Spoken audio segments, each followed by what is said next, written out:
Evangelical prayer fellowship కుటుంబ సభ్యులు, సంఘ విశ్వాసులు, సంఘ పెద్దలు, సేవకు బృందం, ఇండియా అబ్రాడ్లో ఉన్నటువంటి ఆత్మీయులందరూ కూడా హృదయపూర్వకమైన శుభ స్వాగతాన్ని తెలియజేస్తూ ఉదయకాలపు ఆరాధన ఆన్లైన్ వర్షిప్ సర్వీస్ ప్రార్థనతో ప్రారంభించుకుందాం. మహాపరిశుద్ధుల జీవాధిపతి యేసయ్య, మీకు వందనాలు ప్రభా, స్తుతులు స్తోత్రాలు చెల్లిస్తున్నాను తండ్రి. విజయవాడలో ఉన్న ప్రజల్ని రోజు రోజుకి నా ప్రభా కరోనా కేసులు పెరిగిపోతున్న కారణాన్ని బట్టి ఒక ఆదివారం మెయిన్ చర్చిలో ఆరాధన మేము ప్రారంభించినప్పటికీ పరిస్థితుల కారణాన్ని పురస్కరించుకొని మరొక 3 వారాలు ఇలాగే ఆన్లైన్ వర్షిప్ మేము కొనసాగించాలన్న తండ్రి. నా ప్రభా మరలా తిరిగి నీ పాదాల దగ్గరకు వస్తున్నాం ప్రభా. ఈ ఆన్లైన్ వర్షిప్లో పాల్గొన్న ఆత్మీయులందరినీ, ఇండియాలో అబ్రాడ్లో ఉన్నటువంటి ఆత్మీయులందరినీ తండ్రి మీ హస్తాలకు అప్పగిస్తున్నాం ప్రభా. గొప్ప దేవుని కొందరు ఆరాధన, సంస్కరణ, సాక్ష్యములు, సందేశం ద్వారా మీరే నీ బిడ్డలను సంధించమని, సమీస్తాలను దీవెనలు ప్రతి ఒక్కరికి అనుగ్రహించమని యేసు క్రీస్తు ప్రభు పరిశుద్ధమైన నామములో బ్రతిమలాడి వేడుకొంచున్నాం తండ్రి. ఆమేన్. Brothers please come. మీ గృహాల్లోనూ ఉంటూ కలిసి ఏకీపించి పాడడానికి వీలుగా సువార్త స్తుతి మార్గ పాటల పుస్తకాలు దయచేసి మీ చెంత ఉంచబడాలని మేము కోరుతున్నాను. సాధారణంగా సువార్త సభల్లో, స్తుతి కూటాల్లో, జ్ఞాపకార్థ కూటాల్లో, ప్రత్యేకమైన కార్యక్రమాల్లో, స్పెషల్ అకేషన్స్లో ప్రత్యేకమైన పాటలు ఉంటాయి, స్పెషల్ సాంగ్స్. కానీ ఆరాధనలో మాత్రము సువార్త స్తుతి మార్గ పాటల పుస్తకం నుంచి పాటలు అందరూ కలిసి పాడడానికి ఏర్పాటు చేయబడి ఉండగా దయచేసి ఏకీవించవలసిందిగా ప్రేమతో మీకు మనం చేస్తున్నాం. మొట్టమొదటిగా సువార్త స్తుతి మార్గ పాటల పుస్తకం నుంచి 108వ పాట దేవుని స్తుతించుడి, ఎల్లప్పుడూ దేవుని స్తుతించుడి అనే పాట పాడుతూ ప్రభుని స్తుతించి ప్రభుని కనపడతాము. దేవుని స్తుతించుడి, ఎల్లప్పుడు దేవుని స్తుతించుడి, ఆ దేవుని స్తుతించుడి, ఎల్లప్పుడు దేవుని స్తుతించుడి.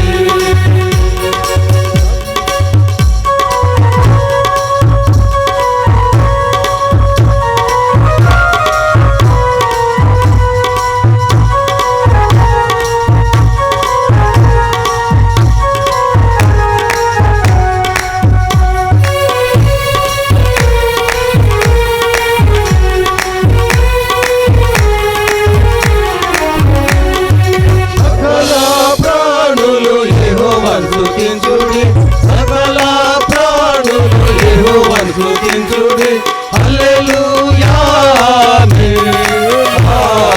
హల్లెలూయా ఎల్లప్పుడు దేవుని స్తుతించుడి, ఆ దేవుని స్తుతించుడి, ఎల్లప్పుడు దేవుని స్తుతించుడి. అలాగే 160వ పాట సువార్త స్తుతి మార్గ పాటల పుస్తకంలోంచి సర్వచిత్తంబు నీదేనయ్యా అనే పాట పాడు. సర్వచిత్తంబు నీదేనయ్యా, స్వరూపమిచ్చు కుమారివే. సర్వచిత్తంబు నీదేనయ్యా, స్వరూపమిచ్చు కుమారివే.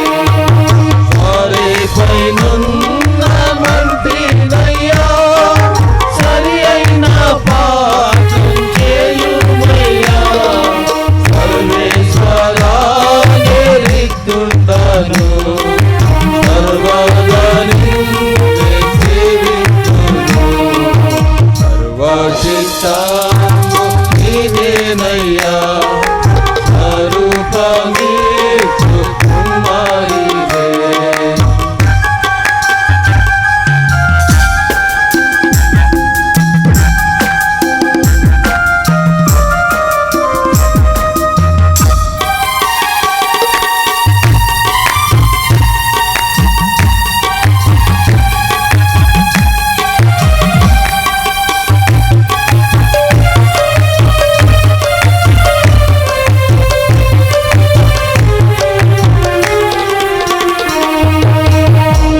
స్వరూపాన్ని చిత్తమే అనుశంభు చెల్లు ఇహ పరమునా.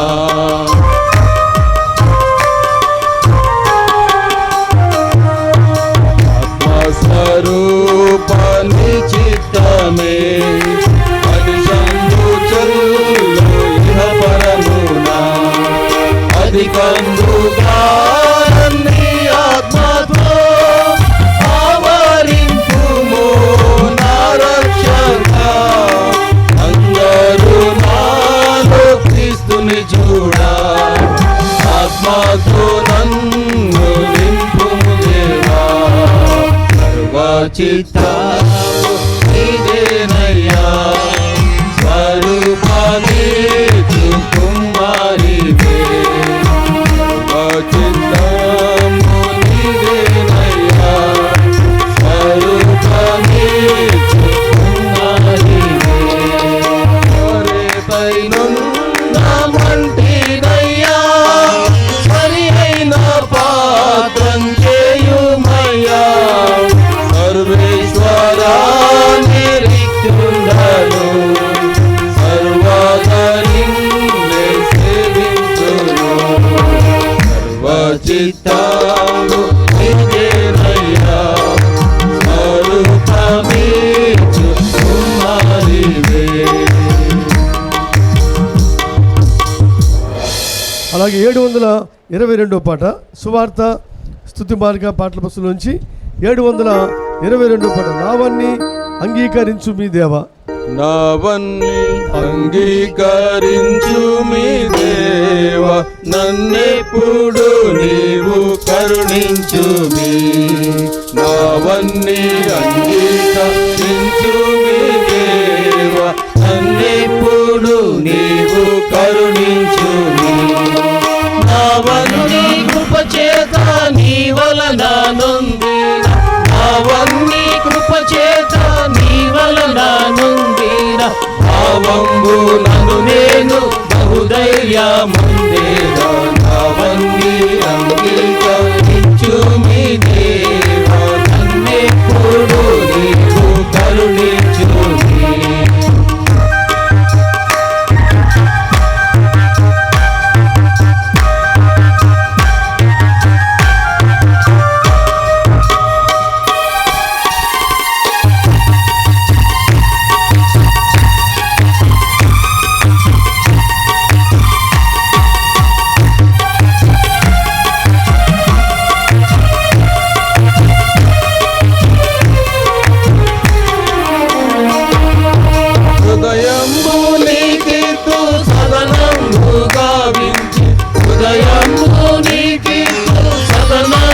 గావించి అనిలంబుగా దాని పట్టి కాపాడును నావన్నీ అంగీకరించు మీ దేవా నన్నెప్పుడు నీవు కరుణించు నావన్నీ కృపచేత నీ వలన నొందిన నావన్నీ కృపచేత నీ వలన నొందిన భావంబులను నేను బహుధైర్యముందేదా నావన్నీ అంగీకరించు మీ దేవా నన్నెప్పుడు నీవు కరుణించు మీ. అలాగే సువార్త స్తుతి మార్గ పాటల పుస్తకంలోంచి 728 పాట యేసుని కొరకై ఎలా జీవించదా యేసుని కొరకై ఇలా జీవించెద ఆసురముగనే నను దినము యేసుని కొరకై ఇలా జీవించెద ఆసురముగనే నను దినము దోషములన్నీయు పాపెను మోక్షని వాసమునా ప్రభు చేర్చునుగా యేసుని కొరకై ఇలా జీవించెద ఆసురముగనే నను దినము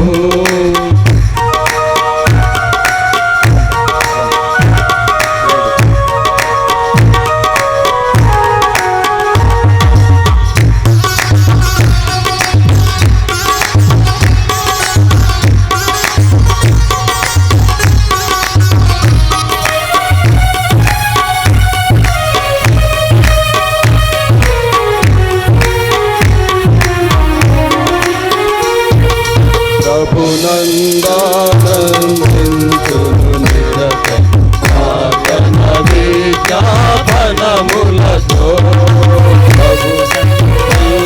ప్రభునందించును నిరతం ప్రార్థన విజ్ఞాపనములతో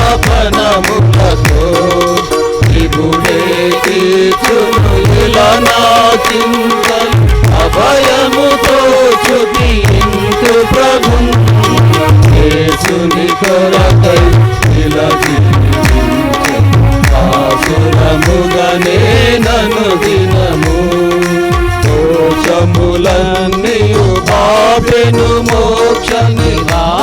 పరము నా ప్రభు చేర్చునుగా. యేసుని కొరకై ఇలా జీవించే ఆసురముగానే నన్ను వినము. అలాగే 132వ పాట సువార్త స్తుతి మాలిక పాటల పుస్తకం నుంచి 132వ పాట ప్రేమామృత దారలు చిందిన మన యేసుకు సమమెవరు అనే పాట. ప్రేమామృతధారలు చిందిన మన యేసుకు సమమెవరు. ఆ ప్రేమామృతధారలు చిందిన మన యేసుకు సమమెవరు.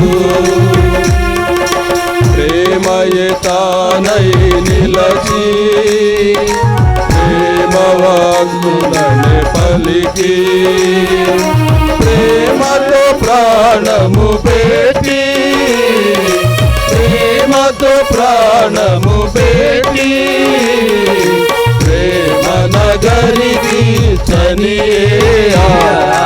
ప్రేమామృతధారలు చిందిన మన యేసుకు సమమెవరు. ఆ ప్రేమామృతధారలు చిందిన మన యేసుకు సమమెవరు.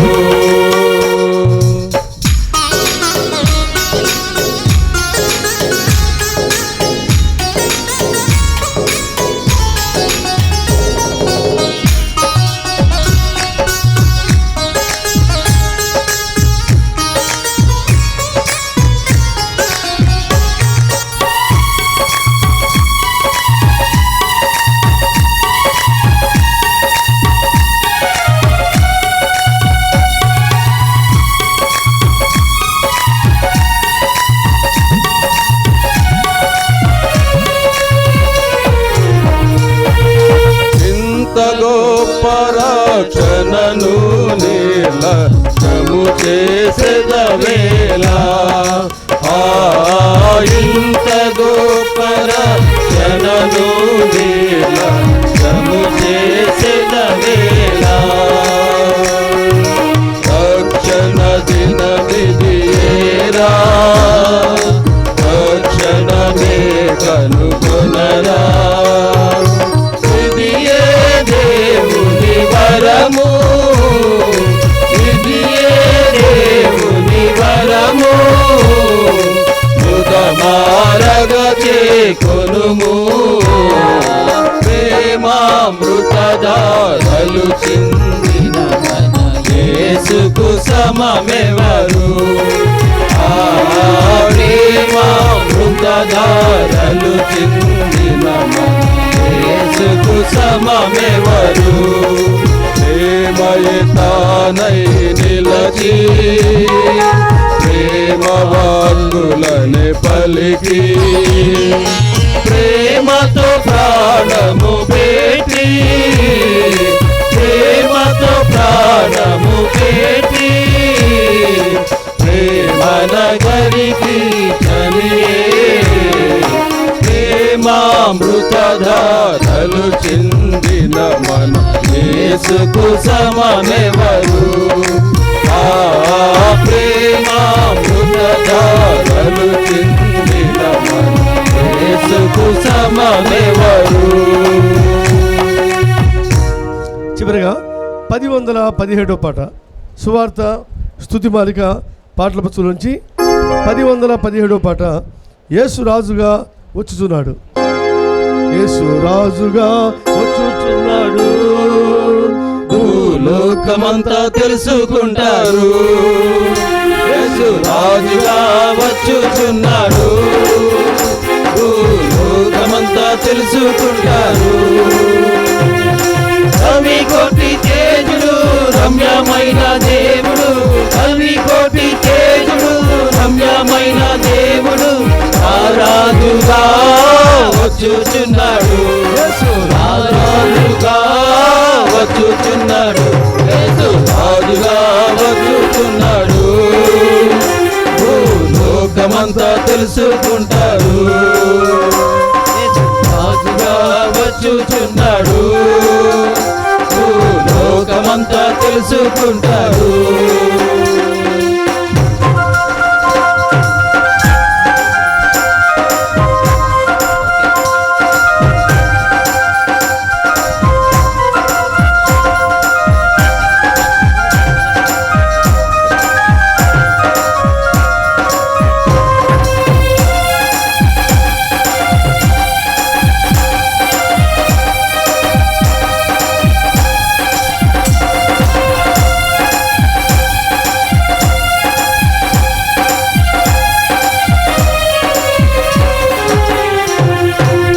మేఘాల మీద యేసు వచ్చుచున్నాడు, మేఘాల మీద యేసు వచ్చుచున్నాడు. పరిశుద్ధులందరినీ తీసుకుపోతాడు, పరిశుద్ధులందరినీ తీసుకుపోతాడు. లోకమంతా శ్రమకాలం, లోకమంతా శ్రమకాలం.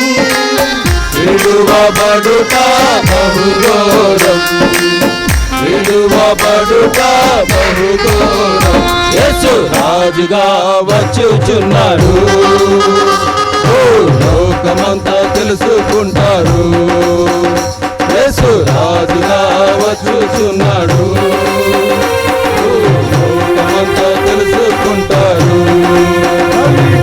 తేజుడు రమ్యమైన దేవుడు, రవి కోటి తేజుడు రమ్యమైన దేవుడు, రాజుగా వచ్చుచున్నాడు, రాజుగా వచ్చుచున్నాడు, రాజుగా వచ్చుచున్నాడు.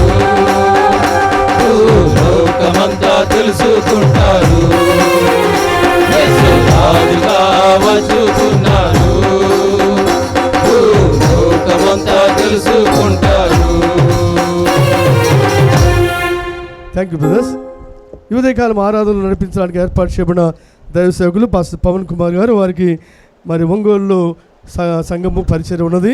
వారు హగ్గ ఇన్స్టిట్యూట్లో వారు టీచింగ్ ఫ్యాకల్టీగా మా ఆంధ్ర 2 తెలుగు రాష్ట్రాల్లో ప్రభు మహిమార్థం వినియోగించబడుతున్నారు. మనతో కలిసి వారు స్వచ్ఛతగా వారు అందిస్తున్న సేవలు బట్టి ప్రత్యేకంగా ప్రభువును స్తుతిస్తూ ఉదయకాలం 97వ కీర్తన అనుసరించి మనను ఆరాధన నడిపించాల్సిన ప్రేమతో ఆహ్వానిస్తూ పాస్టర్ పవన్ కుమార్ గారికి సమయాన్ని అప్పగిస్తున్నాను. 97వ సంకీర్తనను మనం ఉత్తర ప్రత్యుత్తర రీతిగా చదువుకుందాం. యెహోవా రాజ్యము చేయుచున్నాడు, భూలోకము ఆనందించునుగాక, ద్వీపములన్నీ సంతోషించునుగాక. మేఘాంధకారములు ఆయన చుట్టూ ఉండును, నీతి న్యాయములు ఆయన సింహాసనములకు ఆధారం. అగ్ని ఆయనకు ముందుగా నడుచుచున్నది, అది చుట్టూనున్న ఆయన శత్రువులను కాల్చివేయుచున్నది. ఆయన మెరుపులు లోకమును ప్రకాశింపచేయుచున్నవి, భూమి దాన్ని చూచి కంపించుచున్నది. యెహోవా సన్నిధిని, సర్వలోకనాథుని సన్నిధిని పర్వతములు మైనం వలె కరుగుచున్నవి. ఆకాశము ఆయన నీతిని తెలియజేయుచున్నది, సమస్తము జనులకు ఆయన మహిమ కనబడుచున్నది. వ్యర్థ విగ్రహములను బట్టి అతిశయపడుచు చెక్కిన ప్రతిమలను పూజించు వారందరూ సిగ్గుపడుదురు. సకల దేవతలు ఆయనకు నమస్కారము చేయును. యెహోవా సియోను నివాసులు ఆ సంగతి విని నీ న్యాయ విధులను బట్టి సంతోషించున్నారు, యూదా కుమార్తెలు ఆనందించుతున్నారు. ఏలైనగా యెహోవా, భూలోకమంతటికి పైగా నీవు మహోన్నతుడవై ఉన్నావు, సమస్త దేవతలకు పైగా నీవు అత్యధికమైన ఔన్నత్యము పొందియున్నావు. యెహోవాను ప్రేమించు వారులారా, చెడుతనమును అసహించుకొనుడి. తన భక్తుల ప్రాణములను ఆయన కాపాడుచున్నాడు, భక్తిహీనుల చేతిలో నుండి ఆయన వారిని విడిపించును. నీతిమంతుల కొరకు వెలుగును, యథార్థ హృదయుల కొరకు ఆనందమును విత్తబడి ఉన్నవి. చివరి వచనం అందరూ కలిసి చదువుకుందాం. నీతిమంతులారా యెహోవాయందు సంతోషించుడి, ఆయన పరిశుద్ధ నామమును బట్టి ఆయనకు కృతజ్ఞతాస్తుతులు చెల్లించుడి. ప్రార్థన చేసుకుందాం. సర్వశక్తిమంతుడా, సర్వాధికారి, సర్వోన్నతుడా, సర్వసృష్టికర్త, నీ నామానికి స్తుతులు, నీ నామానికి స్తోత్రములు ప్రభా. చదవబడినటువంటి వాక్య భాగమును ప్రభా కొద్ది నిమిషాలు ధ్యానిస్తూ ఉంటుండగా నాయన ఇందులోని ఆత్మీయ సత్యాలను మాకు తెలియచెప్పి నాయన మమ్మల్ని బలపరిచి నీ నామానికి మహిమ ఘనత ప్రభావంలో తెచ్చుకొనమని యేసు నామంలో అడుగుచున్నాను తండ్రి, ఆమేన్. క్రీస్తునందు ప్రియమైన సంగమా, ఈ 97వ సంకీర్తన అనేటువంటిది సార్వభౌముడైనటువంటి దేవుని గురించిన కీర్తనగా దీనిని మనము అభివర్ణించవచ్చు. ఈ యొక్క సంకీర్తన అంతా కూడా ఆయన యొక్క ఔన్నత్యాన్ని, తర్వాత ఆయన యొక్క నీతిని ఇది తెలియచేస్తున్నట్టుగా మనం ఇక్కడ గమనించగలం. మొదటి వచనం నుంచి మనము మరి చదువుకుంటూ అర్థం చేసుకుంటూ మనం వెళ్ళగలిగితే, ఆయన రాస్తూ ఉంటున్నాడు, కీర్తనకారుడు రాస్తూ ఉంటున్నాడు ఈ రకంగా: యెహోవా రాజ్యము చేయుచున్నాడు, భూలోకము ఆనందించునుగాక, ద్వీపములన్నీ సంతోషించునుగాక అనేటువంటి మాటను ఆయన తెలియచేస్తూ ఉన్నాడు.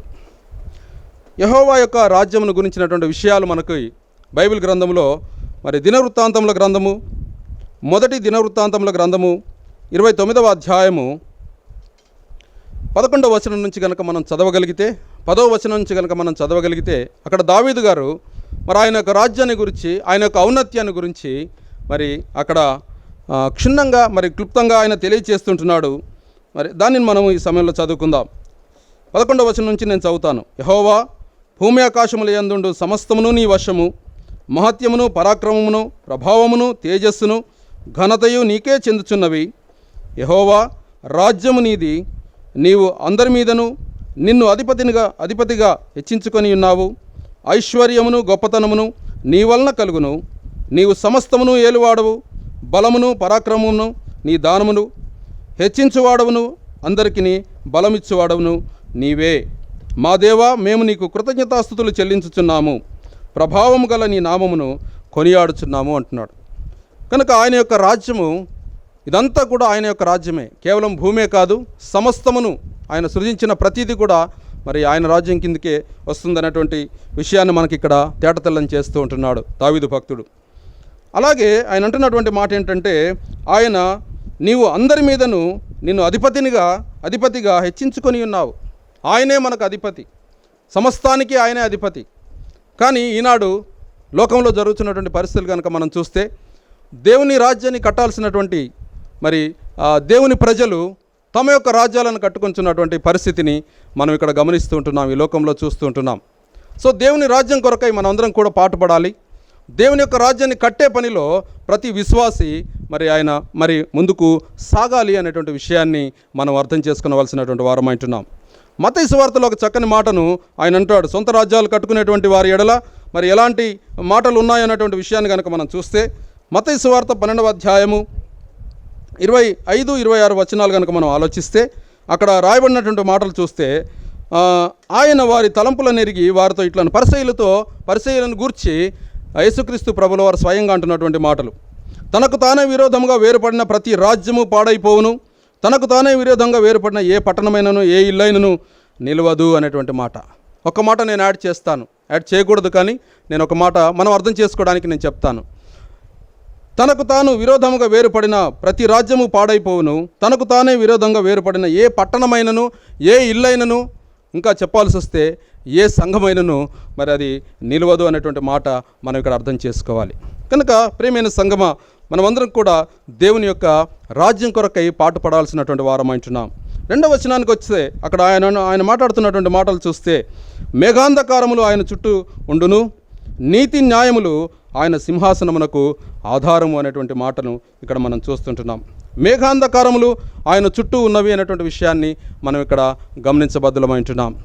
అలనాడు నిర్గమకాండంలో కనుక మనం చూడగలిగితే 19వ అధ్యాయం 16వ వచనంలో అక్కడ రాస్తున్నటువంటి మాట, మోషే ఆయన కొండ మీదకి ప్రభు యొక్క సన్నిధిని కనుగొనడానికి వెళ్ళినప్పుడు అక్కడ జరుగుతున్నటువంటి పరిస్థితిని మనం చూడవచ్చు. 16వ వచనం నుంచి 19వ అధ్యాయము నిర్గమకాండము 16వ వచనం నుంచి చూడగలిగితే, 3వ నాడు ఉదయమైనప్పుడు ఆ పర్వతం మీద ఉరుములు, మెరుపులు, సాంద్రమేఘము, బూర యొక్క మహాధ్వనియు కలుగగా పాలెములోని ప్రజలందరూ వణికిరి.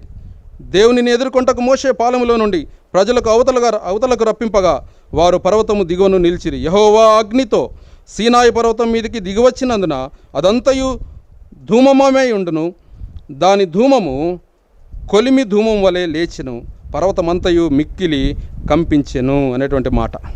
సో ఇదంతా కూడా మనం చూస్తుంటున్నప్పుడు మేఘాంధకారము ఆయన చుట్టూ నుండును. ఆయన ఆయన యొక్క సన్నిధి ఉన్నటువంటి విలువను మనం ఇక్కడ గమనించబద్దులమంటున్నాం. ఇంకో మాట, నీతి న్యాయములు ఆయన సింహాసనమునకు ఆధారము అనేటువంటి మాట. ఆయన నీతి కలిగినటువంటి దేవుడు, ఆయనే నీతి అనేటువంటి విషయాన్ని మనం ఇక్కడ గమనించాలి. మరి ఆయన నీతి మనలోనికి ఎలా వస్తుంది అనేటువంటి విషయాన్ని కూడా మనం ఒకసారి గమనిస్తే, మరి రోమీలకు రాసినటువంటి పత్రికలో 10వ అధ్యాయం 10వ వచనంలో ఒక చక్కని మాట అక్కడ మరి పౌలు భక్తుడు రాస్తాడు. ఆ మాటను కనుక మనం చూడగలిగితే ఆయన అంటున్నాడు, మనకు నీతి ఎలా కలుగుతుందంటే, ఏలయనగా నీతి కలుగునట్లు మనుష్యుడు హృదయంలో విశ్వసించును, రక్షణ కలుగునట్లు నోటితో ఒప్పుకొనును అనేటువంటి మాటను మనం ఇక్కడ చూడాలి. కనుక మనలోనికి ఆ నీతి రావాలంటే ఆయన యందు మనం విశ్వాసము ఉంచవలసినటువంటి వారమైంటున్నాము అనేటువంటి విషయాన్ని మనం ఇక్కడ గమనించబద్ధమైంటున్నాం. 3వ వచనానికి వస్తే, అగ్ని ఆయనకు ముందుగా నడుచుచున్నది, ఆయన అది చుట్టూనున్న ఆయన శత్రువులను కాల్చివేయుచున్నది అనేటువంటి మాట. కనుక ఆయన అగ్ని, దహించు అగ్ని ఉన్నాడు అనేటువంటి మాటను మనం హెబ్రీ పత్రికలో మనం చూడగలుగుతాం. కనుక మరి అగ్ని దేవుని యొక్క ప్రత్యక్షత పాత నిబంధన గ్రంథంలో మనం చూడగలిగితే మరి అగ్ని ద్వారా ఆయన తన్ను తాను ప్రత్యక్షపరచుకున్నట్టుగా మనం ఇక్కడ చూస్తుంటున్నాం. అర్పణలు మరి బలిపీఠం మీద, మరి ప్రత్యక్ష గుడారంలో బలిపీఠం మీద, మరి మోషే అహరోనులు బలిపీఠం మీద ఆ యొక్క అర్పణలు అర్పించినప్పుడు ఆకాశం నుండి అగ్ని దిగి వచ్చి దాన్ని దహించి వేసినట్టుగా మనకు బైబిల్ గ్రంథం స్పష్టంగా మనకు తెలియజేస్తుంటున్నది. కనుక ఆయన దహించు అగ్ని అయి ఉన్నాడు అనేటువంటి విషయాన్ని కూడా మనం ఇక్కడ మరి గమనించవలసినటువంటి వారమైంటున్నాం. ఆయన మెరుపులు లోకమును ప్రకాశింపచేయుచున్నవి, భూమి దాన్ని చూచి కంపించుచున్నది అనేటువంటి మాటను మనం ఇక్కడ చూస్తుంటున్నాం. తర్వాత వచనంలోనికి వస్తే, యెహోవా సన్నిధిని, సర్వలోకనాథుని సన్నిధిని పర్వతములు మైనం వలె కరుగుచున్నవి అనేటువంటి మాటను ఇక్కడ ప్రస్తావిస్తాడు. కనుక ఈ మాటను కనుక మనం ఆలోచిస్తే, పేతురు పత్రికలో చక్కని మాటను మరి ఆయన మరి ఇక రాస్తూ ఉంటున్నాడు. పేతురు రాసినటువంటి 2వ పత్రికను మనం చూడగలిగితే, 3వ అధ్యాయము 2వ పత్రిక 3వ అధ్యాయాన్ని మనం చూడగలిగితే అక్కడ 10 నుంచి 12 వచనాలు కనుక మనం గమనిస్తే అక్కడ రాస్తూ ఉంటున్నాడు. పేతురు రాసినటువంటి 2వ పత్రిక 3వ అధ్యాయము 10 నుంచి ఉన్నటువంటి వచనాలను కనుక మనం చూడగలిగితే, అయితే ప్రభువు దినము దొంగ వచ్చినట్లు వచ్చును, ఆ దినమున ఆకాశములు మహాధ్వనితో గతించిపోవును, పంచభూతములు మిక్కుటమైన వేండ్రముతో లయమైపోవును, భూమియు దాని మీదనున్న కృత్యములు కాలిపోవును, ఇవన్నీ ఇట్లు లయమైపోవును గనుక ఆకాశములు రవులుకొని లయమైపోవునట్టు, పంచభూతములు మహావేండ్రముతో కరిగిపోవునట్టు దేవుని దినపు రాకడ కొరకు కనిపెట్టుచు దానిని ఆశతో అపేక్షించు అనేటువంటి మాటను అక్కడ ఆయన రాస్తుంటున్నాడు. కనుక ఈ విషయాలన్నింటినీ కూడా మనము గ్రహింపులోనికి తెచ్చుకోవాలి.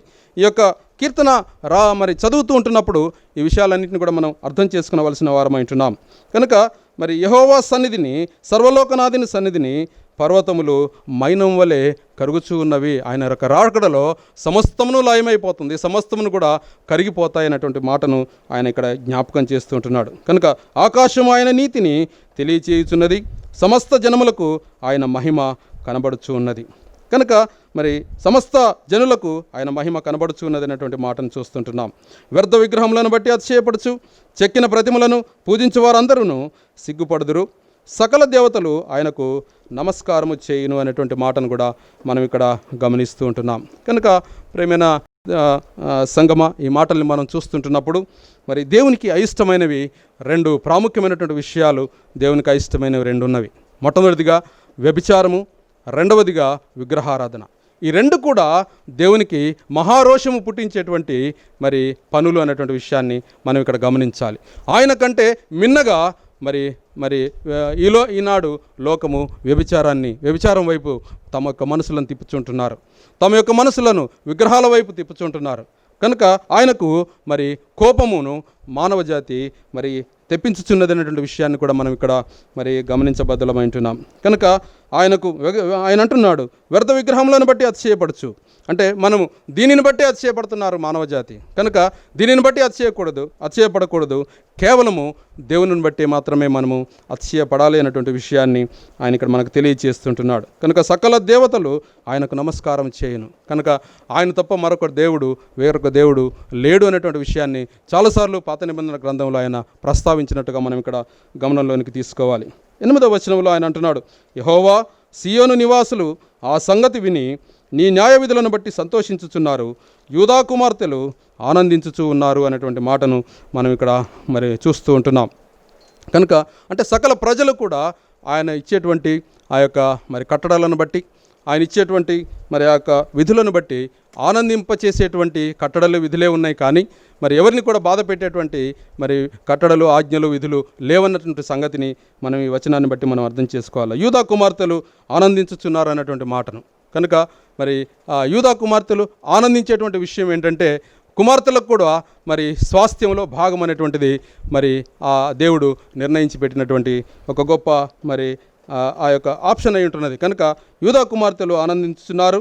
ఏలైనగా యెహోవా భూలోకమంతటికి పైగా నీవు మహోన్నతుడవై ఉన్నావు, సమస్త దేవతలకు పైగా నీవు అత్యధికమైన ఔన్నత్యము పొంది ఉన్నావు అనేటువంటి మాటను ఇక్కడ జ్ఞాపకం చేస్తుంటున్నాడు. కనుక మరి సంతోషము ఆయనను ఎరిగినటువంటి ప్రజలందరికీ కూడా ఆయన సంతోషాన్ని ఇచ్చేటువంటి దేవుడు అనేటువంటి విషయాన్ని మనకి ఇక్కడ జ్ఞాపకం చేస్తుంటున్నాడు. జెఫన్యా గ్రంథాన్ని కనుక ఒకసారి మనం చూడగలిగితే జెఫన్యా గ్రంథము 3వ అధ్యాయంలో అక్కడ అంటున్నటువంటి మాట 3వ అధ్యాయము 14 నుంచి ఉన్నటువంటి మాటలను మనకు ఒకసారి చూడగలిగితే, సియోను నివాసులారా ఉత్సాహధ్వని చేయుడి, ఇశ్రాయేలీయులారా జయధ్వని చేయుడి, యెరూషలేము నివాసులారా పూర్ణ హృదయంతో సంతోషించి గంతులు వేయుడి. తాను మాకు విధించిన శిక్షను యెహోవా కొట్టివేసి ఉన్నాడు, మీ శత్రువులను ఆయన వెళ్ళగొట్టి ఉన్నాడు. ఇశ్రాయేలుకు రాజైన యెహోవా మీ మధ్య ఉన్నాడు, ఇక మీదట మీకు అపాయము సంభవింపదు. కనుక మన దేవుడు, మనం నమ్ముతున్నటువంటి దేవుడు, మనం ఆరాధిస్తున్నటువంటి దేవుడు, మన మధ్యన ఉన్నటువంటి దేవుడు, మన మధ్యన ఉండేటువంటి దేవుడు అనేటువంటి విషయాన్ని మనం ఇక్కడ గమనించబద్దలమంటున్నాం. కనుక కింది వచనాల్లో ఆయన అంటున్నాడు, యెహోవాను ప్రేమించు వారలారా చెడుతనమును అసహించుకొనుడి, తన భక్తుల ప్రాణమును ఆయన కాపాడుచున్నాడు. ఆయన కోరుకునేది ఒకటే, మనం చెడుతనాన్ని అసహించుకోవాలని ఆయన కోరుతూ ఉంటున్నాడు. కనుక దేవుని ప్రేమించేటువంటి ప్రతి బిడ్డ కూడా, ప్రతి వ్యక్తి కూడా మరి చెడుతనాన్ని అసహించుకోవాలి, తన భక్తుల ప్రాణమును ఆయన మరి కాపాడువాడు అనేటువంటి విషయాన్ని మనకి ఇక్కడ తెలియచేస్తుంటున్నాడు. అంతేకాదు భక్తిహీనుల చేతిలో నుండి ఆయన వారిని విడిపించును అనేటువంటి విషయాన్ని కూడా ఇక్కడ జ్ఞాపకం చేస్తుంటున్నాడు. మరి 97వ కీర్తనకు మరి మొత్తానికి కీవర్డ్స్గా ఉన్నటువంటి వచనాలు 11, 12 వచనాలుగా మనం ఇక్కడ మరి చెప్పుకోవచ్చు. ఏమంటున్నాడు అక్కడ అంటే, నీతిమంతుల కొరకు వెలుగును, యథార్థ హృదయుల కొరకు ఆనందమును విత్తబడి ఉన్నది అనేటువంటి మాటను జ్ఞాపకం చేస్తుంటున్నాడు. నీతిమంతుల కొరకు, ఈ నీతిని సంపాదించుకున్నటువంటి మనము, యేసునందు విశ్వసించడం ద్వారా నీతిని పొందినటువంటి మనము మరి ఎలాగుంటామంటే ఈ లోకములో వెలుగ్గా మనం ఉండాలని ఆయన కోరుకుంటున్నాడు. యథార్థ హృదయుల కొరకు ఆనందమును విత్తబడి ఉన్నది అనేటువంటి విషయాన్ని ఆయన మనకు ఈ వాక్యం ద్వారా తెలియచేస్తుంటున్నాడు. కనుక ఈ లోకంలో మనము వెలుగ్గా ఉండి అనేకులకు వెలిగించు వారంగా ఈ లోకంలో ఆయన పక్షాన మనం ఉండాలని దేవుడు కోరుతూ ఉంటున్నాడు. లాస్ట్ వచనం చూస్తే, నీతిమంతులారా యెహోవా యందు సంతోషించుడి, ఆయన పరిశుద్ధ నామమును బట్టి ఆయనకు కృతజ్ఞతాస్తుతులు చెల్లించుడి అనేటువంటి మాటను ఇక్కడ ఆయన తెలియచేస్తుంటున్నాడు. కనుక నీతిమంతులారా యెహోవా యందు సంతోషించుడి, ఆయన పరిశుద్ధ నామమును బట్టి ఆయనకు కృతజ్ఞతాస్తుతులు చెల్లించుడి. ఆయన యొక్క ఔన్నత్యాన్ని మనం ఎప్పటికప్పుడు మరి మనం కొనియాడుచు, ఆయన సార్వభౌమత్వాన్ని మనము మరి స్తుతిస్తూ మరి గణపరుస్తూ ఆయన్ని కొనియాడుచు మనము ఎల్లవేళలా ఆయనకు కృతజ్ఞతాస్తుతులు చెల్లించబద్దులమై ఉంటున్నాము అనేటువంటి విషయాన్ని మనం గమనించాలి. కనుక ఈ కీర్తన ద్వారా మనము మరి ఆయన యొక్క ఔన్నత్యాన్ని మనం తెలుసుకుంటున్నాం. ఈ కీర్తన ద్వారా ఆయన మరి అంతటికి కూడా అధిపతి ఆయనైనటువంటి విషయాన్ని మనం తెలుసుకుంటుంటున్నాం.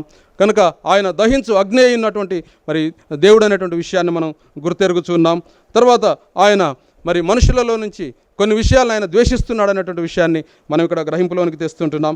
కనుక ఇవన్నిటిని కూడా మనము మరి అర్థం చేసుకుంటూ ఉంటున్నప్పుడు మనం చేయగలిగినటువంటి పనులు ఏంటంటే, మనం చేయగలిగినవి ఏంటంటే ఆయనను మరి చెడుతనాన్ని అసహించుకోవటము, తర్వాత మరి మనము ఆయనకు మరి వెలుగుగా సమస్తమైనటువంటి ప్రజలకు ఆయన పక్షాన మనము ఉండటమే మనము చేయదగినటువంటి పని అనేటువంటి విషయాన్ని నేను మీకు జ్ఞాపకం చేస్తుంటున్నాను. కనుక చివరి 2 వచనాలు మరొకసారి నేను చదువుతాను.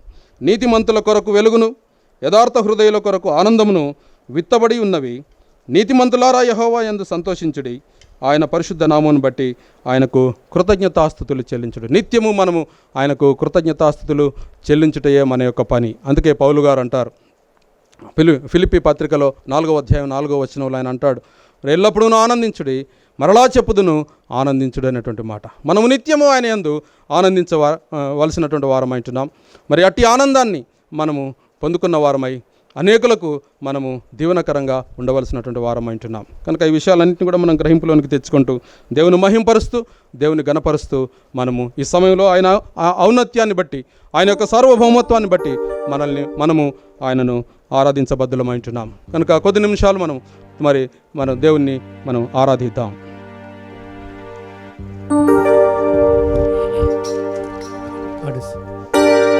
యేసురాజు రాజుల రాజే త్వరగా వచ్చుచుండే, యేసురాజు రాజుల రాజే త్వరగా వచ్చుచుండే, త్వరగా వచ్చుచుండే, త్వరగా వచ్చుచుండే. హోసన్నా జయమే, హోసన్నా జయమే, హోసన్నా జయమనదే, హోసన్నా జయమనదే, హోసన్నా త్వరగా వచ్చుచుండే.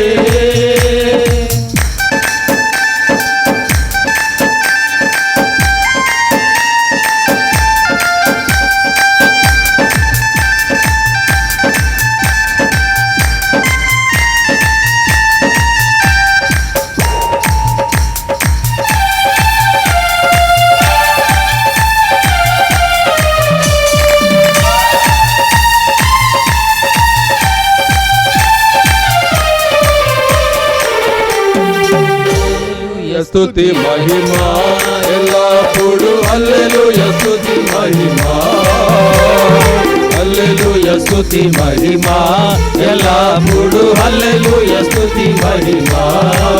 యేసురాజు మనకు ప్రభువై, యేసురాజు మనకు ప్రభువై, త్వరగా వచ్చుచుండే, త్వరగా వచ్చుచుండే.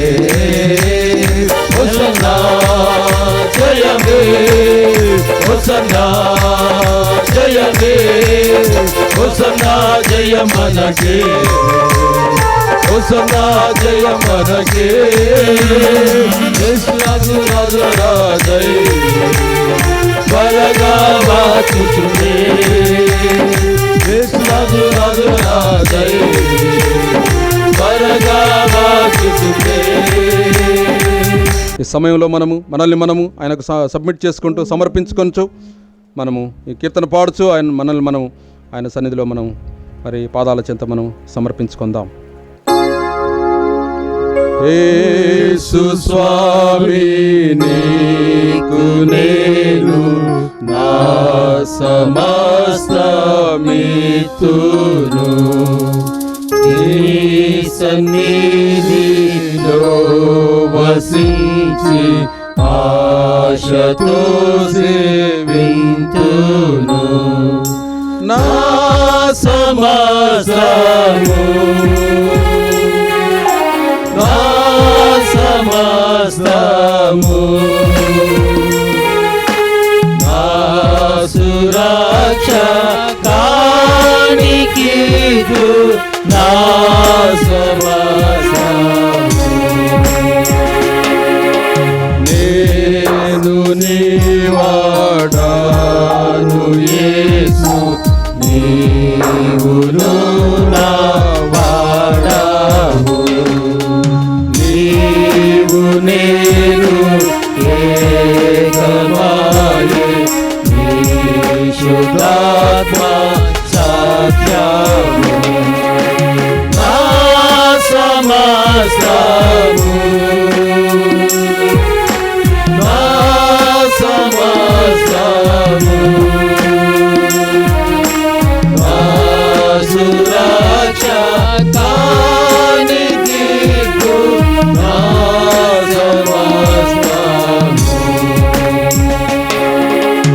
యేసు నీవే నా సర్వస్తి, ఆసుజ్వాలన్ పొందితి, ఆసురక్ష ఆనందమా, హల్లెలూయా స్తోత్రము.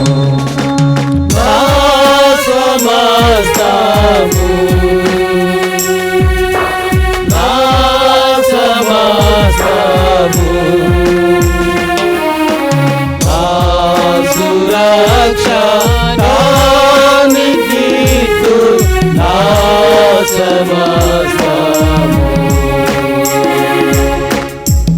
లోకంలో నీకు సమమైన వాడు ఎవరు లేరు నాయన. ఈ లోకంలో మీరు తప్ప వేరొక దేవుడు మీరు మరి లేరు నాయన. సకల దేవతలు ఆయనకు నమస్కారం చేయుదురని నీ వాక్యం స్పష్టంగా బోధిస్తుంటున్నా. దేవుడు నీకు వందనాలు తెలియజేస్తుంటున్నాం ప్రభా. నీకు స్తుతులు చెల్లిస్తుంటున్నాం నాయన. నీకు స్తోత్రములు తెలియజేస్తుంటున్నాను ప్రభా. సర్వాధికారి నీకు వందనాలు అయ్యా. సర్వాన్ని సృష్టించిన దేవా నీకు స్తోత్రములు అయ్యా. తండ్రి నీకు స్తోత్రాలు స్తోత్రాలు. నీకు వందనాలు తెలియజేస్తూ నీ సార్వభౌమత్వాన్ని బట్టి నీకు వందనాలు తెలియజేస్తూ నీకు సమం ఎవరు లేరన్నటువంటి విషయాన్ని మేము జ్ఞాపకం చేసుకుంటూ నిన్ను స్తుతిస్తూ ఉంటున్నాము నాయన. నిన్ను గణపరుస్తూ ఉంటున్నాము తండ్రి. నీకు ప్రభావంలో ఆపాదిస్తుంటున్నాము నాయన. అయ్యా స్తుతికి పాత్రుడవు నీవు తండ్రి. నీకు స్తుతులు స్తోత్రములు స్తోత్రములు తెలియజేస్తుంటున్నాము నాయన. సమానులెవరు ప్రభు, నీ సమానులెవరు ప్రభు, సమానులెవరు ప్రభు. సమానతత్వము సహోదరత్వము, సమానతత్వము సహోదరత్వము సమంజసముగాను మాకు తెలుపని. సమానులెవరు ప్రభు, నీ సమానులెవరు ప్రభు, సమానులెవరు ప్రభు. ఈ లోకంలో నీకు సమమైన వారు ఎవరు లేరు నాయన. అందుని బట్టి నీకు స్తుతులు స్తోత్రములు తెలియజేస్తున్నాను. అయ్యా మమ్మల్ని మిక్కిలుగా ప్రేమించిన మా పరలోకపు తండ్రి, నీ నామానికి స్తుతులు, నీ నామానికి స్తోత్రములు, నీ నామానికి ఘనత, నీ నామానికి మహిమ. ఇంత గొప్ప దేవుడవు నీవు మాకున్నావు అయ్యా. మా మధ్యనున్న దేవా నీకు స్తోత్రాలు అయ్యా. నీకు స్తుతులు, నీకు స్తోత్రములు, నీకు ఘనత అయ్యా. నీవు మా మధ్యనుండగా మేము మిమ్మల్ని నిర్లక్ష్యం చేస్తున్నామేమో ప్రభా. మమ్మల్ని క్షమించండి అయ్యా తండ్రి ప్రభా. మీరు తండ్రి ప్రభా మా మధ్యన ఉండగానే తండ్రి ప్రభా మేము మిమ్మల్ని కనుగొని అయ్యా తండ్రి ప్రభా నీ హక్కున చేరి నీ చింత చేరి మా చింతలన్నీ కూడా తండ్రి ప్రభా అయ్యా తండ్రి ప్రభా మరి నాయన మీకు అప్పగించి ఆ చింతలన్నింటినీ పారదొలే దేవుడు మా పక్షాన్ని నువ్వు ఉన్నావు. అందుని బట్టి నీకు స్తుతులు చెల్లిస్తుంటున్నావు. నీకు స్తోత్రములు తెలియచేస్తూ ఘనత మహిమ ప్రభావం నీకే ఆపాదిస్తూ ఈ ఆరాధన నీ సన్నిధిని సమర్పిస్తుంటున్నాను తండ్రి. ఆమేన్. Thank you brothers. చక్కని ఆరాధన భాగంలో నడిపించిన దైవసేవకులు పాస్టర్ పవన్ కుమార్ గారికి ప్రత్యేకమైన వందనాలు తెలియజేస్తున్నాను. ఈ సమయంలో ప్రభు యొక్క బల్ల ఆరాధనలో దేవుని యొక్క వాక్యం నుంచి హెచ్చరికలు, ప్రభు యొక్క శరీర రక్త మాంసాల్లో పాలిభాగస్తులు కావడానికి ముందుగా దేవుని వాక్యం నుంచి హెచ్చరికలు చేయడానికి ఏర్పాటు చేయబడిన దైవ సేవకులు ఇండియన్ ఎవాంజలికల్ మిషన్ కృష్ణా జిల్లా, గుంటూరు జిల్లా ప్రమోషనల్ సెక్రటరీ ఉన్న రెవరెండ్ జాన్సన్ గారు, వారు దేవుని మాటలు అందించవచ్చు ప్రేమతో ఆహ్వానిస్తూ వారికి సమయాన్ని అప్పగిస్తారు. ఈ ఉదయకాలపు ఆరాధనలో దేవుణ్ణి స్తుతిస్తూ గణపరుస్తూ ఇంతవరకు మనం ఆరాధన చేయడానికి దేవుడిచ్చిన కృపను బట్టి ఆ దేవాదేవునికి వందనాలు తెలియజేస్తూ దేవుడు మన పట్ల చేసినటువంటి ప్రతి కార్యాన్ని బట్టి కూడా ఆయనకు కృతజ్ఞత స్తుతులు చెల్లించబద్దులమై ఉన్నాం. దేవుని ఈ యొక్క బల్లను ఎదుర్కొంటున్నటువంటి మనం దేవుడు మన జీవితంలో చేసినటువంటి ఈ యొక్క గొప్ప కార్యాన్ని బట్టి ఆ దేవాది దేవునికి స్తుతులు చెల్లిస్తూ కృతజ్ఞతాస్తుతులు చెల్లిస్తూ ఈ బల్లను మనము సమీపించబద్దులమై ఉన్నాం. మొదటి కొరింథీ పత్రిక 11వ అధ్యాయము 22 నుండి ఉన్నటువంటి వచన భాగాలను మనం చూసినట్లయితే 23వ వచనంలో ఆయన ఈ విధంగా చెప్తున్నాడు. నేను మీకు అప్పగించిన దానిని ప్రభువు వలన పొంది తిని, ప్రభు అయిన యేసు తాను అప్పగింపబడిన రాత్రి ఒక రొట్టెను ఎత్తుకొని కృతజ్ఞతాస్తుతులు చెల్లించి దానిని విరిచి, ఇది మీ కొరకైన నా శరీరము, నన్ను జ్ఞాపకము చేసుకున్నట్టుకై దీనిని చేయుడని చెప్పాను. ఆ ప్రకారమే భోజనమైనటువంటి పిమ్మట ఆయన పాత్రను ఎత్తుకొని, ఈ పాత్ర నా రక్తం వలనైన క్రొత్త నిబంధన, మీరు దీనిలోనిది త్రాగున్నప్పుడెల్లా నన్ను జ్ఞాపకము చేసుకున్నట్టుకై దీన్ని చేయుడని చెప్పాను. మీరు ఈ రొట్టెను తిని ఈ పాత్రలోనిది త్రాగున్నప్పుడెల్లా ప్రభు వచ్చే వరకు ఆయన మరణమును ప్రచురించుదురు. ఈ మాటలు మనము ధ్యానం చేసుకుందాం.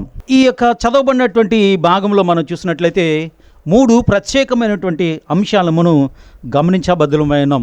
మొదటి అంశాన్ని మనం చూస్తే ఆయన చెప్తున్నాడు కదా, మొట్టమొదటిగా మనము కృతజ్ఞతాస్తుతులు చెల్లించాలి. రెండవదిగా మనం చూసినట్లయితే ఈ కార్యాన్ని మనం చేస్తూ ఉన్నప్పుడు మనము ఆయనను జ్ఞాపకము చేసుకోవాలని. మూడవదిగా మనం చూసినట్లయితే ఈ కార్యము చేయడం ద్వారా మనము ప్రభు వచ్చు పర్యంతము ప్రభు యొక్క మరణ పునరుత్థానములను గురించి ప్రచురము చేయాలనే విషయాల్ని, ఈ 3 ప్రత్యేకమైనటువంటి అంశాల్ని ఈ ఉదయకాలం మనము ఈ యొక్క బల్లను సమీపిస్తున్నటువంటి నీవు నేను కూడా కొన్ని నిమిషాలు మనం ధ్యానించడానికి మనం ప్రయత్నం చేద్దాం.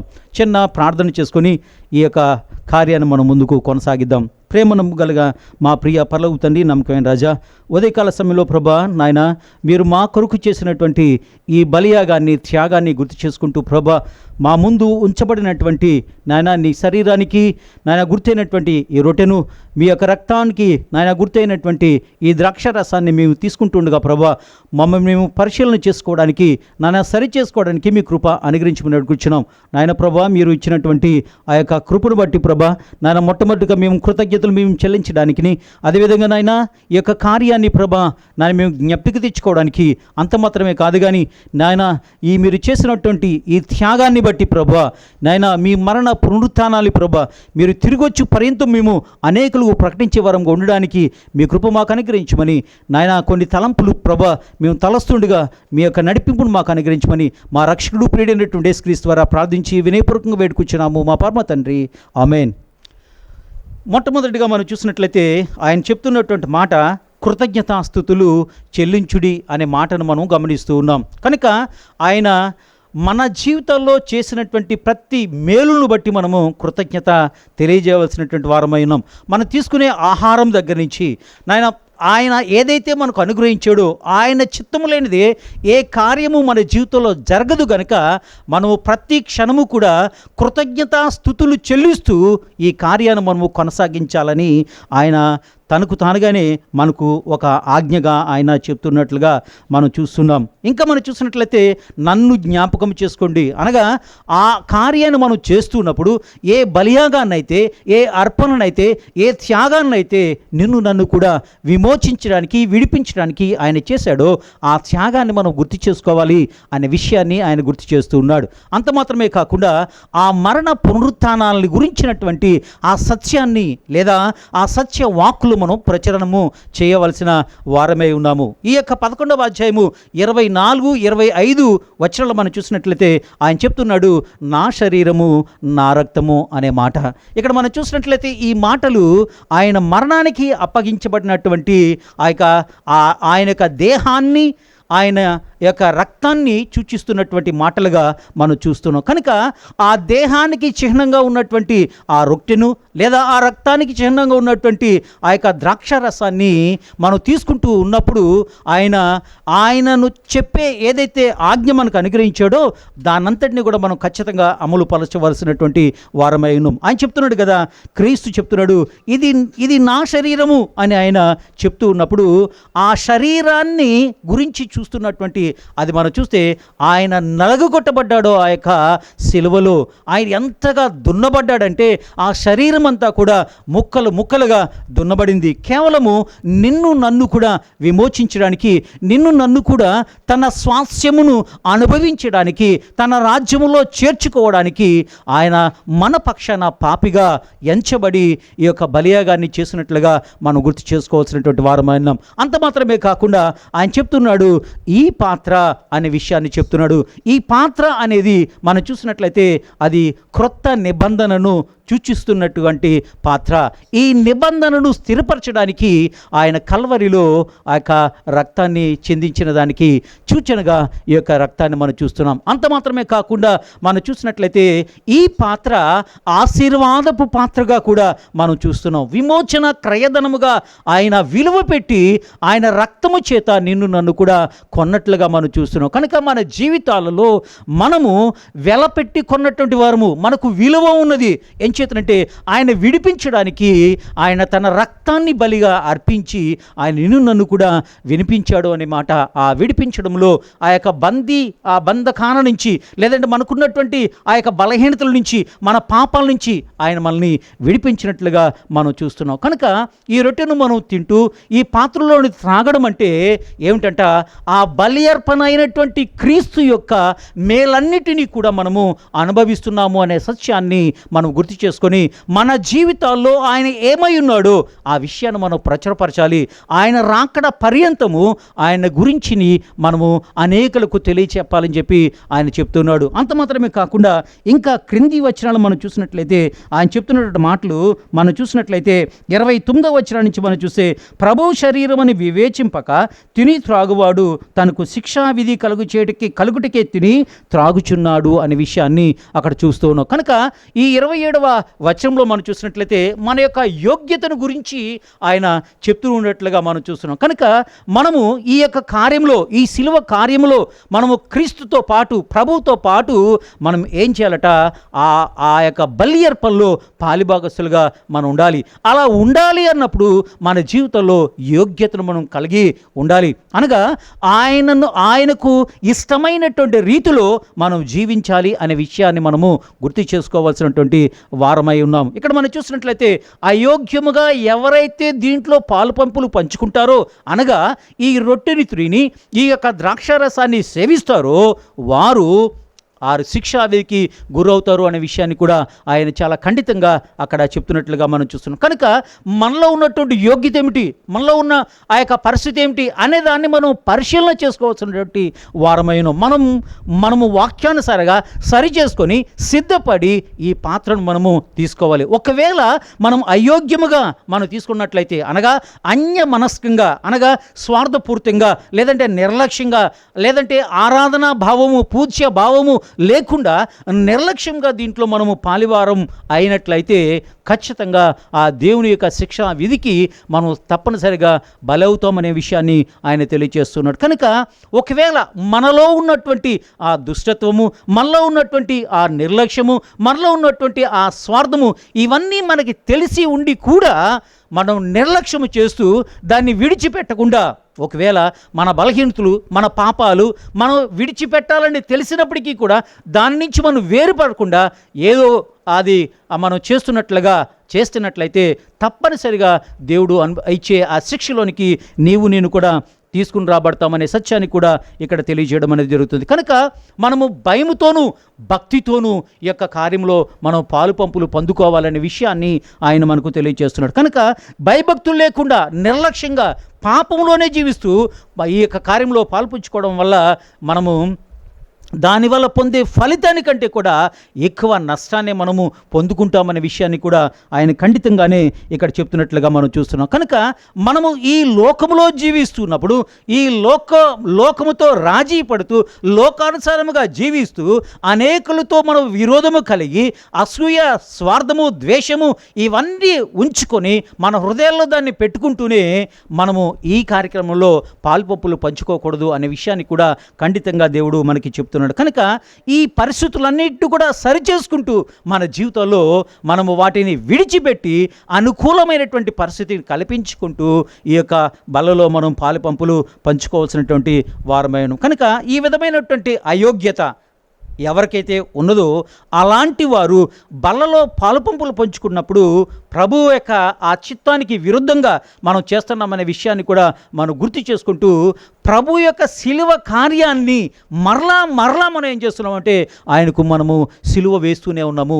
ఈ ఘోర కార్యము, ఈ యొక్క కార్యంలో నేను కూడా పాలిపంపులుగా మనం కలిగి ఉంటున్నామనే విషయాన్ని ఆయన చెప్తున్నట్లుగా మనం చూస్తున్నాం. కనుక మరలా మనం శిలువ వేసే వరముగా ఉండకుండా ఆ శిలువ త్యాగము ద్వారా విమోచించబడినటువంటి వారముగా మనం ఉండాలనే సత్యాన్ని ఆయన మనకు తెలియజేస్తున్నాడు. కనుక మనము తీర్పులోనికి రాకుండా, అనగా ఆ శిక్షా విధిలోనికి మనం పాల్పంపులు పంచుకోకుండా ఉండాలంటే మొట్టమొదటిగా ఆయన చిత్తము మన జీవితంలో ఏముంది, ఆయన చిత్తానుసారంగా నేను జీవిస్తున్నానా లేదా మనము స్వపరీక్ష చేసుకొని ఈ యొక్క బల్ల కార్యక్రమంలో పాల్పంపులు పంచుకోవాల్సినటువంటి వారమై ఉన్నామనే విషయాన్ని కూడా నేను మీకు తెలియజేస్తున్నాను. కనుక శరీరంను గూర్చి, రక్తంను గూర్చి ఆయన ఏం చెప్తున్నాడంటే, ఒకవేళ మీరు అన్యదా తీసుకుంటే, ఈ సిద్ధపాటు లేకుండా తీసుకున్నట్లయితే మీరు నా శరీరాన్ని గూర్చి, నా రక్తాన్ని గూర్చి మీరు అపరాధి అవుతారు అనే విషయాన్ని కూడా ఆయన చెప్తున్నాడు. కనుక ఈ అపరాధం అవడం అంటే ఏమిటంటే, ఆనాడు ఆయనకు వేసినటువంటి ఆ శిలువ కార్యంలో నీవు నేను కూడా బాధ్యత వహించవలసినటువంటి వారమే అనే సత్యాన్ని ఆయన గుర్తు చేస్తున్నాడు. కనుక ఈ యొక్క అమూల్యమైనటువంటి పవిత్రమైనటువంటి కార్యంలో పాలుపంపులు పంచుకున్నటువంటి నీవు నేను కూడా మొట్టమొదటిగా మన యొక్క జీవిత విధానంలో మన పరిస్థితి ఏమై ఉన్నది, మనం ఏ స్థితిలో మనం ఉన్నాము అనే విషయాన్ని మనం గమనించుకుంటూ దేవునికి అనుకూలమైనటువంటి జీవితాన్ని జీవిస్తూ ఆయన అంగీకరించే ఆ యొక్క యోగ్యమైనటువంటి ఆ జీవితాన్ని మనం జీవిస్తూ ఈ బలలో మనం పాలుపంపులు పంచుకోవాలి. అంత మాత్రమే కాకుండా ఆయన మన జీవితంలో ఏ కార్యాన్నైతే చేస్తూ ఉన్నాడో ఆయన కృపలను బట్టి, ఆయన మేలును బట్టి, సమస్తాన్ని బట్టి మనము కృతజ్ఞతాస్తుతులు చెల్లించబద్దులమై ఉన్నాము. రెండవదిగా ఆయన చేసినటువంటి త్యాగాన్ని మనము జ్ఞాపకము తెచ్చుకోవాలి. మూడవదిగా చాలా ప్రాముఖ్యమైనదిగా ఏమిటంటే ఈ రక్షణ సువార్తను అనగా ఆయన ఆ యొక్క శిలువలో మరణించి తిరిగి లేచి ఆ పునరుత్థానుడైనటువంటి యేసుక్రీస్తు యొక్క రక్షణ సువార్తను మనము ప్రతి క్షణము కూడా అనేకులకు మనం ప్రచురించే వరముగా ఉండాలనే ఈ 3 సత్యాలను ఆయన మనకు తెలియజేస్తున్నాడు. కనుక ఇలాంటి సత్యంలోనికి మనమందరం కూడా నడిపించబడుతూ వాక్యము చేత సరి చేసుకుంటూ మనము సిద్ధపరచుకొని ఈ బల్ల కార్యక్రమంలోనికి పవిత్రమైనటువంటి హృదయంతో, మంచి హృదయంతో మనం పాలుపంపులు పంచుకొని దేవుడిచ్చే ఆశీర్వాదాలు మనమందరం కూడా పంచుకోవాలని, ఆ యొక్క దీవెనలు మనం పొందుకోవాలని కోరుకుంటూ నేను ఈ మాటలు ముగిస్తున్నాను. కనుక మనందరం కూడా మనం సిద్ధపాటు కలిగి ఈ యొక్క బల్ల కార్యక్రమంలో పాల్గొందాం. అలాంటి సిద్ధపాటు మనందరికీ కూడా దేవుడు అనుగ్రహించాలని, పరిశుద్ధాత్మని యొక్క ఆ యొక్క సహాయం మనందరికీ కూడా అనుగ్రహించాలని నేను తెలియజేస్తూ ఈ మాటలు నేను ముగిస్తున్నాను. Thank you. ప్రభు యొక్క శరీర రక్త మాంసాల్లో పాలిభాగస్తులు కావడానికి సిద్ధపడి ఉండాలని చక్కని వాక్యం నుంచి ఏ విధంగా సిద్ధపడాలో హెచ్చరికలు చేసిన దైవ సేవకులు పాస్టర్ జాన్సన్ గారు ప్రత్యేకమైన వందనాలు తెలియజేస్తున్నాను. ఈ సమయంలో ఈ ఉదయకాలం దేవుని వాక్యం అందించడానికి ఏర్పాటు చేయడం దైవ సేవకులు బ్రదర్ కేఫా గారు, వారు మరి సిద్ధార్థ ఇంజనీరింగ్ కాలేజీలో ఫిజిక్స్ సెక్షన్ పనిచేస్తూ యూత్ మధ్యలో, యవనస్తుల మధ్యలో బైబిల్ స్టడీ నడిపిస్తూ మరి స్థానిక సంఘానికి సెకండరీ లీడర్షిప్, ద్వితీయ శ్రేణి నాయకత్వం సిద్ధం చేయాలని ఈ గ్రేస్ బైబిల్ ఇన్స్టిట్యూట్ ప్రారంభించడానికి వారు మరి 2 సంవత్సరాలు చక్కని నాయకులని తర్ఫీదు చేసే ఈ ట్రైనింగ్ టీచింగ్ ప్రోగ్రాం నిర్వహించారు. అందుని బట్టి సంతోషిస్తూ వారు ప్రభువును స్తుతిస్తున్నాను. ఈ యొక్క ఇవాంజలికల్ ప్రేయర్ ఫెలోషిప్ యొక్క సంఘ క్షేమాభివృద్ధిని ఆకాంక్షిస్తూ వారు అందిస్తున్నటువంటి స్వచ్ఛందమైన సేవలను బట్టి ప్రభువును స్తుతిస్తూ, మరి అలాగే ప్రార్థనా టీవీ వారికి ఒక స్లాట్ ఇచ్చారు. ఆ స్లాట్ వెలుతురు అనే కార్యక్రమంలో దేవుని వాక్యము ఒక క్రమమైన విధానంలో వచనం వెంబడి వచనం, వర్స్ ఆఫ్టర్ వర్స్ చక్కని బ్యూటిఫుల్ బైబిల్ స్టడీస్ నిర్వహిస్తున్నారు. అందరిని బట్టి సంతోషిస్తూ ప్రభువును స్తుతిస్తున్నాను. ఈ సమయంలో బ్రదర్ కేఫా గారు దేవుని వాక్యాన్ని అందించవలసిన ప్రేమతో ఆహ్వానిస్తూ సమయాన్ని వారికి అప్పగిస్తారు. ప్రభునందు మాకు అత్యంత ప్రియులైనటువంటి ఈపీఎఫ్ కుటుంబ సభ్యులందరికీ కూడా యేసుక్రీస్తు వారి నామములో శుభావందనాలు తెలియజేస్తూ ఈ ఆన్లైన్ ఆరాధనకు మిమ్మల్ని అందరినీ కూడా ప్రేమపూర్వకంగా ఆహ్వానిస్తున్నాము. ఇప్పటివరకు దేవుని యొక్క ఆరాధనలోనూ బల్ల వర్తమానంలో మనం నడిపించిన దైవ సేవకులకు వందనాలు. ఈ సమయంలో దేవుని యొక్క వాక్యంలోనికి వెళ్ళబోయే ముందు ప్రస్తుత ప్రపంచ పరిస్థితిని కనుక ఒకసారి మనం పునరావలోకనం చేసుకోగలిగితే ప్రపంచం అంతా కూడా ఒక కంటికి కనబడినటువంటి ఒక సూక్ష్మ జీవితో, వైరస్తో పోరాడుతుంది. దాదాపు 215 పైచిలుకు దేశాలు దీని బారిన పడ్డట్టుగా మనం చూస్తూ ఉన్నాం. అగ్రరాజ్యాలు మొదలుకొని అల్పరాజ్యాల వరకు ప్రతి దేశం కూడా దీని బారిన పడటం మనం చూస్తున్నాం. సాంకేతికతలో ఎంతో పురోగతి సాధించిన దేశాలు కానివ్వండి, యుద్ధ నైపుణ్యత కలిగినటువంటి దేశాలు కానివ్వండి, అగ్రరాజ్యాలు కానివ్వండి, అన్నీ కూడా ఈ కనపడని వైరస్కి తలొంచి ఆర్థిక గమనం వైపు, పతనం వైపుగా వెళ్ళిపోవటం, కొన్ని లక్షలు దాటుకొని కోట్లు, మిలియన్స్ కూడా శవాలు గుట్టలుగా మనం అనేక దేశాల్లో చూస్తూ ఉన్నాం. ఇది ఎక్కడో చైనాలో ఉన్నటువంటి విషకణం మన దేశం దాకా కూడా రావటం, వేల సంఖ్యలో నుంచి లక్షల్లోకి కేసులు వెళ్ళిపోవటం మనం చూస్తూ ఉన్నాం. ఈ పరిస్థితి ఎక్కడి వరకు వెళ్తుందో కూడా తెలియని పరిస్థితుల్లో ప్రభుత్వాలు ఉన్నాయి, అధికారులు ఉన్నారు, వైరాలజిస్టులు ఉన్నారు. ఇంకా సరైన వైద్యం అందక, లేకపోతే మెడిసిన్స్ రాక, వ్యాక్సిన్ రాక చాలామంది అసూలు పోస్తున్నట్టుగా చూస్తున్నాం. అయితే ఈ ప్రస్తుత పరిస్థితిని కనుక మనం చూస్తూ ఉంటే భద్రత లేని జీవితాలు మనం చూస్తూ ఉన్నాం. భయానకమైన సంఘటనలు మనం చూస్తున్నాం, వింటున్నాం. మన ఊరి వరకు వచ్చేస్తుంది, మన పక్క బజారుకు వచ్చేస్తుంది, రేపో మాపో ఈ దేశం మొత్తాన్ని కూడా చుట్టేసే అవకాశం పుష్కలంగా మనకు కనిపిస్తుంది. అయితే ఈ పరిస్థితుల్లో క్రైస్తవులుగా మనం ఈ సిచ్యువేషన్ మనం ఎలా అర్థం చేసుకోవాలి, దీనిలో మన ప్రతిస్పందన ఏ విధంగా ఉండాలి అనేది కనుక ఒకసారి మనం పునరావలోకనం చేసుకోగలిగితే కొంత ధైర్యంగా నిరీక్షణతో దేవుని దగ్గర మనం గడపడానికి ఆస్కారం ఉంది. అయితే బైబిల్ గ్రంథంలో మనకి చాలా ప్రాముఖ్యమైన గ్రంథం యోవేలు గ్రంథం. ఇప్పుడున్న ప్రస్తుత పరిస్థితులకి యోవేలు గ్రంథం సరిగ్గా సరిపోతున్నట్టుగా మనకు కనిపిస్తుంది.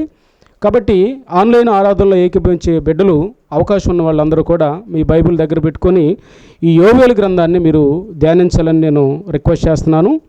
ఈరోజు మన ఆరాధనలో భాగంగా మొదటి 2 అధ్యాయాల యొక్క సారాంశాన్ని మనం చూడబోతున్నాం. దీనిలో మొదటి భాగంలో దేవుని యొక్క ఉగ్రత ఏ విధంగా ఉందనేది మనం చూస్తూ ఉంటాం. ఈ ఉగ్రత హోప్లెస్ కండిషన్లో ఏ విధంగా ఒక క్రైస్తవుడు దీని నుంచి తప్పించుకోగలడు, దేవుడు చూపించే మార్గం ఏంటనేది కూడా మనం చూడబోతున్నాం. మొదటగా యోవేలు గ్రంథకర్త మొదటి అధ్యాయంలో 2వ వచనం నుంచి చూద్దాం. 2, 3 వచనాలు కనుక మనం చూస్తే యోవేలుతో దేవుడు ప్రత్యక్షమై చెప్తున్నటువంటి మాటలు, ఇశ్రాయేలు దేశంలో ఉన్నటువంటి పెద్దలను పిలిపించండి, ఇశ్రాయేలు దేశపు కాపురస్తులను పిలిపించండి, తర్వాత ఈ సంగతి మీ బిడ్డలకు తెలియజేయండి, ఆ బిడ్డలు తమ బిడ్డలకు, ఆ బిడ్డలు రాబో తరానికి దీన్ని తెలియజేయాలి. అంటే చాలా సీరియస్ విషయాన్ని యోవేలుకి దేవుడు బయలుపరుస్తున్నట్టుగా మనం చూస్తున్నాం. యోవేలు పిలిచేమంటాడంటే, ఇదిగో ఇశ్రాయేలు పెద్దలందరినీ కూడా సమకూర్చండి, ఈ దేశంలో ఉన్నటువంటి కాపురస్తులందరినీ కూడా సమకూర్చండి, ఈ దేశంలో ఉన్నటువంటి బిడ్డలందరినీ కూడా కుమారులను కుమార్తెలు సమకూర్చి నేను చెప్పబోయే సంగతులు వాళ్ళకు నువ్వు చెప్తూ, వారు కూడా తమ బిడ్డలకు తరతరాలకు ఈ వార్తను వాళ్ళు క్యారీ ఆన్ చేసే విధంగా నువ్వు ఈ సంగతులు వారి ఎదుట బాహాటంగా గట్టిగా నువ్వు చెప్పాలి అని దేవుడు యోవేలుకు ప్రత్యక్షమై చెప్తున్నాడు. ఏంటి ఆ సీరియస్నెస్ అనేది మనం చూస్తూ ఉంటే 4వ వచనం నుంచి కొన్ని ఒళ్ళు గగురుబడిచే సంఘటనలు మనకు కనిపిస్తూ ఉంటాయి. చూడండి, 4వ వచనంలో ఏం చెప్తున్నాడు దేవుడు అంటే, భవిష్యత్తులో జరగబోయే దాని గురించి చెప్తున్నాడు. ఈ భవిష్యత్తులో ఏం జరగబోతుందంట, గొంగళి పురుగులు విడిచిన దాన్ని మిడతలు తినివేస్తున్నాయి, మిడతలు విడిచిన దాన్ని పసరు పురుగులు తినివేస్తున్నాయి, పసరు పురుగులు విడిచిన దాన్ని చీడ పురుగులు తినివేస్తున్నాయి. అంటే కొన్ని రకాల కీటకాలు ఈ దేశమంతటిని కూడా ఆవరించబోతున్నాయి. అవి లెక్కకు మించినటువంటి కీటకాలు. ఆ కీటకాలు కొన్ని గొంగళి పురుగులు, కొన్ని మిడతలు, కొన్ని పసరు పురుగులు. కొంతమంది బైబిల్ పండితులు ఏమంటారంటే, ఈ మిడతలే రకరకాల దశల్లో ఉన్నటువంటి ఈ గొంగళి పురుగులు కావచ్చు, లేకపోతే పసరు పురుగులు కావచ్చు. ఇవి ఆ దేశం అంతా కూడా వ్యాపించి, రీసెంట్గా మనం కొన్ని చూస్తూ ఉన్నాం, యూరోప్ దేశాల్లో నుంచి కొన్ని మిడతలు మన దేశం దాకా కూడా రావటం, అవి ఏ రాష్ట్రంలోనైతే వెళ్ళిపోతాయో కొన్ని కోటానుకోట్ల మిడతలు ఆ దేశంలో ఉన్న పంట పొలాల మొత్తాన్ని కూడా పాడు చేయటం మనం చూస్తూ ఉన్నాం. అటువంటి పరిస్థితుల్లోనంట గొంగళి పురుగులు విడిచిపెట్టిన దాన్ని మిడతలు తినేస్తున్నాయి, మిడతలు విడిచిపెట్టిన దాన్నేమో పసరు పురుగులు, చీడ పురుగులు తినేస్తున్నాయి. అంటే ఆ దేశంలో భయంకరమైన కరువు రాబోతుంది. ఈ కరువు నుంచి ఎవరూ తప్పించుకోలేరు. ఆ మిడతలని, ఆ గొంగళి పురుగుల్ని, ఆ పసరు పురుగుల్ని, ఆ చీడ పురుగుల్ని పూర్తిగా నిర్మూలన చేయగలిగిన వారు ఏ మానవమాత్రుడు కూడా లేడు. ఎందుకనంటే ఇది దేవుడు పంపిస్తున్నటువంటి పనిష్మెంట్ అనేది మనం అర్థం చేసుకోవాలి. అయితే ఇక్కడ ఆగి మనం ఆలోచిస్తే దేవునికి కోపం ఎందుకని వస్తుంది అనేది మనం చూస్తూ ఉంటే, మనకి రోమీలకు రాసిన పత్రిక 1వ అధ్యాయం 18వ వచనంలో మనం చూస్తాం, దుర్నీతి చేత సత్యాన్ని అడ్డగించే మనుషుల యొక్క సమస్త భక్తిహీనత మీద, సమస్త దుర్నీతి మీద దేవుని యొక్క కోపం పరలోకంలో నుంచి బయలుపరచబడుచున్నదని మనం చూస్తూ ఉంటాం. అంటే దేవుని కోపం పరలోకం నుంచి బయలుపరచబడటానికి ఒకే ఒక కారణం ఏంటంటే మనుషుల యొక్క భక్తిహీనత, లేదా మనుషుల యొక్క లోబడనల్లని స్వభావం, మనుషులు చేసే పాపక్రియలు, దేవునికి అవిధేయంగా ఉండే వారి జీవితాలను బట్టి దేవుడు ఏం చేస్తాడంటే, వారు దేవుణ్ణి ఎరిగి కూడా దేవునిగా ఆయన మహింపరచక, దేవునిగా ఆయన గణపరచక, దేవునిగా ఆయనని గౌరవించక, వాళ్ళు తమ వాదాల్లో వ్యర్థలైపోకుంటూ దేవుణ్ణి కంటికి కనపడని లేదా కంటికి కనిపించే విగ్రహాల రూపంలో పూజిస్తూ ఉంటే పరలోకంలో నుంచి దేవుని కోపం రగులుకుంటుంది. దేవునికి కోపం వస్తే ఎంత సీరియస్గా ఉంటుందో ఈ 4వ వచనంలో కూడా మనం చూస్తున్నాం. ఎంత సీరియస్గా ఉంటుందంటే, నోవాహు దినాల్లో నోవాహు జలప్రళయం వచ్చి ప్రపంచం అంతా కూడా నశించిపోయింది, ఒక నోవాహు తన కుటుంబం మాత్రమే రక్షించబడింది. ఇటువంటి ఉదాంతాలు ఎన్నో బైబిల్లో మనం చూస్తూ ఉంటాం. దేవుడు చాలా సీరియస్గా పాపుల విషయంలో యాక్ట్ అవుతాడు అనేది మనం చూస్తూ ఉంటాం. కాబట్టి ఇటువంటి పరిస్థితుల్లో ఏం చేయాలి అనేది చూస్తూ ఉంటే, ఇంకా ఈ మిడతలు, ఈ పసరు పురుగులు, ఈ చీడ పురుగుల పరిస్థితి చూస్తే 6వ వచనంలో కూడా లెక్కలేని బలమైన జనాంగము, కింద పుట్టినోట్లో సమూహము, అంటే అన్కౌంటబుల్ నంబర్స్, లెక్కకు మించిన కోటానుకోట్ల ఈ దండు, మిడతల దండు, పురుగుల దండు, లెక్కలేని బలమైన జనాంగం నా దేశం మీదకి వచ్చింది. వాటి పళ్ళు సింహపు పళ్ళంతా బలమైనవి. అంటే వాటి నోట పడిన పంట ఏమాత్రం కూడా ఇంకా చిగురించడానికి అవకాశం లేదు. అంటే ఎవరూ కూడా దాని నుంచి తప్పించుకోలేరు, ఏ దేశం కూడా దాని నుంచి తప్పించుకోలేనంత బలమైన కోరలు దానికి ఉన్నాయి అని చెప్తూ 10వ వచనంలో పొలం పాడైపోయింది, భూమి అంగలారుస్తుంది, ధాన్యం నశించింది, క్రొత్త ద్రాక్షరసం లేదు, తైల వృక్షాలు వాడిపోయినాయి, భూమి మీద పైరు చెడిపోయింది, గోధుమ కర్రలు యవల కర్రలు చూచి సేద్యగాండ్రు అందరూ కూడా సిగ్గుపడుతున్నారు. ఇటువంటి పరిస్థితుల్లో అంటే భూమి మీద పచ్చదనం అనేది లేకుండా పోయేటంత బలమైన కరువు అక్కడ రావటం మనం చూస్తున్నాం. కరువు బైబిల్లో మనకు అక్కడక్కడ కనిపిస్తుంది. యాకోబు దినాల్లో యోసేపు ఐగుప్తు ప్రధానమంత్రిగా ఉన్నప్పుడు కూడా కరువు వచ్చింది. కానీ ఇక్కడ చెప్తున్నటువంటి కరువు ఆ కరువు చాలా భిన్నంగా ఉంటుంది. ఎందుకనంటే ఇక్కడ దేవుడు తన ఉగ్రతను చూపిస్తూ ఆ దేశం మొత్తం మీద కూడా ఏమాత్రం పచ్చదనం లేకుండా కరువు, పిన్నలు మొదలుకొని వృద్ధుల వరకు దాని బారిన పడేటట్టుగా అంత భయంకరమైన కరువు రావటం మనం చూస్తున్నాం. అంతకు ముందన్నడు అంత భయంకరమైన కరువు వచ్చినట్టుగా కూడా మనం చూడం. కాబట్టి పొలాలు పాడైపోయినాయి, ధాన్యం నశించింది, క్రొత్త ద్రాక్ష రసం కానీ క్రొత్త ద్రాక్ష తోటలు కానీ వేయటానికి ఏమాత్రం కూడా అవకాశం లేకుండా పోయింది. ఈ పరిస్థితుల్లో ఇంకా మనం చూస్తూ ఉంటే దేవుని యొక్క మందిరానికి రావాల్సినటువంటి నైవేద్యం లేదా యాజకులు అర్పించాల్సిన బలి, ఆ సాంప్రదాయాల విషయంలో కూడా, ఆచారాలు కర్మకాండాదుల విషయంలో కూడా ఏమాత్రం జరగనట్టుగా మనం చూస్తున్నాం. ఇశ్రాయేలులు ఎంతగానో గౌరవించేటటువంటి ఆ దేవుని మందస్సం కానీ, దేవుని మందిరం కానీ, దేవుని ధర్మశాస్త్ర సంబంధమైన ఆచార విధులు కానివ్వండి, అక్కడ జరగటానికి ఏమాత్రం కూడా అవకాశం లేదు. అంటే అంతగా దేవుడు తన కోపాన్ని, తన ఉగ్రతను, తన రౌద్రాన్ని మానవ జాతి మీద చూపించడం మనం చూస్తున్నాం. చూస్తే ఈ మొదటి అధ్యాయంలోనే 17వ వచనంలో మనం చూస్తాం, లేదా 15వ వచనంలో మనం చూస్తాం, ఆహా యెహోవా దినము వచ్చినే, అది ఎంత భయంకరమైన దినము, యెహోవా దినము, దేవుని దినము, the day of the lord అని ఇంగ్లీష్లో మనం చదువుతాం. అంటే యెహోవా దినము అంటే అదేదో ఒక్కరోజులో 24 గంటల్లో వచ్చి వెళ్ళిపోయేది కాదు. దేవుని దృష్టిలో ఒకరోజు 1000 సంవత్సరాలాగా మనకు కనిపిస్తుంది. కాబట్టి it is the series of events. అంటే ఇవి జరుగుతూనే ఉంటాయి. ఇదొక యెహోవా దినము ఎంత భయంకరమైనది. ఆ దినాన్ని తప్పించుకోవటం కానీ, ఆ దినం ఎదుట నిలబడగలిగిన వారు ఎవరూ లేరు. అది భయంకరమైన దినము అని క్వశ్చన్ మార్కులు పెట్టాడు. అది ఎలా ఉంటుందంటే ప్రళయం వలె సర్వశక్తి వద్ద నుండి వస్తుంది. మనం చూస్తుండగా మన దేవుని మందిరంలో ఇక సంతోషమును ఉత్సవమును నిలిచిపోయినాయి. ఈరోజు పరిస్థితుల్లో కూడా మనం చూస్తే అప్పుడెప్పుడో జరిగిన యోవేలు అక్కడ జరిగినటువంటి సిచ్యువేషను నేటి దినాల్లో మనకు కూడా ఈ పరిస్థితి కనిపిస్తుంది. అంటే సాదృశ్య రూపకంగా అక్కడ జరగవచ్చు, కానీ ఇప్పుడు రియల్గా ఈ పరిస్థితిని మనం చూస్తున్నాం. దేవుని మందిరంలో జరగాల్సినటువంటి ఆరాధనలు నిలిచిపోయాయి, ప్రపంచవ్యాప్తంగా నిలిచిపోయాయి. భవిష్యత్తులో ఇంకెంతకంటే భయంకరమైన వైరస్లో, ఇంతకంటే భయంకరమైన చెడ్డ రోజులో రావచ్చు అని మనం బైబిల్ ప్రకారం చెప్పొచ్చు. ఎందుకంటే బైబిల్ చెప్తుంది దినములు చెడ్డవి గనుక మీరు సమయాన్ని పోనివ్వకుండా సద్వినియోగం చేసుకుంటూ అజ్ఞానుల వలె కాక జ్ఞానుల వలె నడుచుకోవాలని బైబిల్ మనకి ప్రబోధిస్తుంది. కాబట్టి దేవుని మందిరంలో జరగాల్సినటువంటి ఆరాధనలు, దేవుని మందిరంలో సమాజంగా బహిరంగంగా కూడుకొని కలిసి మనం ఆరాధించాల్సిన పరిస్థితులు కరువైపోయాయి, కనుమరుగైపోతున్నాయి. దాదాపు 3 నెలల పైచిలుకు మనం ఈ రీతిగా సంతోషంగా సమాజంగా కూడుకోలేకపోతున్నాం. దీనంతటికీ కారణం మనం చూస్తూ ఉంటే దేవుని కోపం సమస్త మానవాళి మీద ఏ విధంగా ఉంది, లేదా దేవుని యొక్క కోపం పరలోకం నుంచి రగులుకొని పాపం దాని యొక్క పర్యవసానం మీద లేకపోతే పాపుల మీద ఆయన ఏ విధంగా తన ఉగ్రతను కూపిస్తాడనేది నేటి దినాల్లో మనం చూస్తున్నాం. కాబట్టి ఆరాధనలు జరగట్లేదు, నైవేద్యాలు జరగట్లేదు, సంతోషంగా ఉత్సవాలు చేసుకునే అవకాశం కూడా లేకుండా పోయింది. స్తుతి కూడుకలు పెట్టుకోలేకపోతున్నాం, కృతజ్ఞత కూడుకలు పెట్టుకోలేకపోతున్నాం, సంఘంగా సమకూరలేకపోతున్నాం, భయంగా కలుసుకుంటున్నాం. 2-3 కలుసుకోవటానికి కూడా ఆస్కారం లేదు. సోషల్ డిస్టెన్స్ మనకి అవసరమవుతుంది. ఇంకా చూస్తే పరిస్థితి 17వ వచనంలో మనం చూస్తాం, విత్తనము మంటి పెడ్డల కింద కుళ్ళిపోతుంది, పైరు మాడిపోయినందున ధాన్యపు కొట్లు ఒట్టివైనాయి, కళ్ళపు కొట్లు నేలబడి ఉన్నాయి, మేత లేక పశువులు బహుగా మూలుగుచున్నాయి. ఎంత భయంకరమైన సిచ్యువేషన్ చూడండి. మేత లేకుండా పశువులు మూలుగుతున్నాయి, ఎడ్ల మందలు కూడా ఆకలికి అల్లాడుతున్నాయి, గొర్రె మందలు చెడిపోయినాయి, అగ్ని చేత అరణ్యంలోని మేత స్థలములు కాలిపోయినాయి, మంట తోట చెట్లన్నీ కాల్చివేసింది, యెహోవా నీకే నేను మొరపెడుతున్నాను. అంటే పశువులు కూడా, పక్షులు కూడా, వృక్షాలు కూడా దీని బారిన పడిపోయి కరువుతో ప్రపంచం అంతా కూడా చిన్నజీవి మొదలుకొని పెద్దజీవి వరకు కూడా అల్లాడిపోయే పరిస్థితి ఆ రోజు మనం చూస్తున్నాం. నైవేద్యాలు నిలిచిపోయినాయి, దేవుని మందిరంలో జరగాల్సినవి జరగట్లేదు.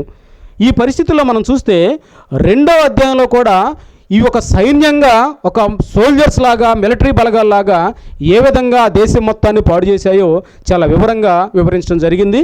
మనం అదంతా చదువుకోవడానికి సమయం చాలదు కాబట్టి త్వరగా కొన్ని విషయాలు మనం చూద్దాం. 2వ అధ్యాయంలోనే మళ్ళా మొదటి వచనం, సియోను కొండ మీద బాకావోదండి అంటే యెరూషలేములో మళ్ళా మీరు నిలబడి మాటలన్నీ చెప్పండి అని చెప్తున్నాడు దేవుడు. ఏంటది? నా పరిశుద్ధ పర్వతం మీద హెచ్చరిక నాదం చేయండి, యెహోవా దినము వచ్చినని, అది సమీపమైనని దేశ నివాసులందరూ వణుకుదురుగాక. మనం అండర్లైన్ చేసుకోవాల్సిన మాట వణుకుదురుగాక. ఎవరు? యెరూషలేములో బాకానాదం ఊదుతూ ఉంటే, హెచ్చరిక నాదం చేస్తూ ఉంటే ప్రజలందరూ సమకూడి యెహోవా దినం వచ్చింది, అది చాలా సమీపంగా ఉంది అని హెచ్చరిక నాదం, గుర్తులు ఇవన్నీ చూస్తున్నప్పుడు ఏం చేయాలంటే దేవుణ్ణి గుర్తు తెచ్చుకోనంట దేశ నివాసులందరూ వణకాలి. ఆయన ప్రభువు, ఆయన దేవుడు అని ఆయనకి ఇవ్వాల్సిన ఘనతను, ఆయనకి ఇవ్వాల్సిన మహిమను ఇస్తూ ఆయన దేవుడిగా గుర్తించి సమస్త భూజనులు, శరీరులు కూడా వణకాలి. యేసుక్రీస్తే దేవుడని ప్రతి నోరు ఒప్పుకోవాలి, యేసుక్రీస్తే దేవుడని ప్రతి మోకాలు ఆయన నామంలో వంగాలి. అదేవిధంగా అటువంటి హెచ్చరికనాదం మీరు చేయండి అని దేవుడు చెప్తున్నాడు. ఎలా ఉంటుందంటే అదనం అంధకారమయంగా ఉంటుంది, మహాంధకారం కమ్మును. అంటే యోవేలు ఉన్నటువంటి పరిస్థితుల్లో జరిగిన సంఘటనలు భవిష్యత్తులో కూడా సాదృశ్య రూపకంగా జరగబోతున్నాయి. అక్కడ జరుగుతున్న ఈవెంట్స్ అక్కడ జరిగాయి, భవిష్యత్తులో కూడా అంతకంటే భయంకరంగా కొన్ని దినాలు రాబోతున్నాయి. దానికి మీరందరూ సిద్ధం అవ్వాలి, వాటిని మీరు ఎదుర్కోవటానికి రెడీగా ఉండాలి. ఎలా ఎదుర్కోవచ్చు?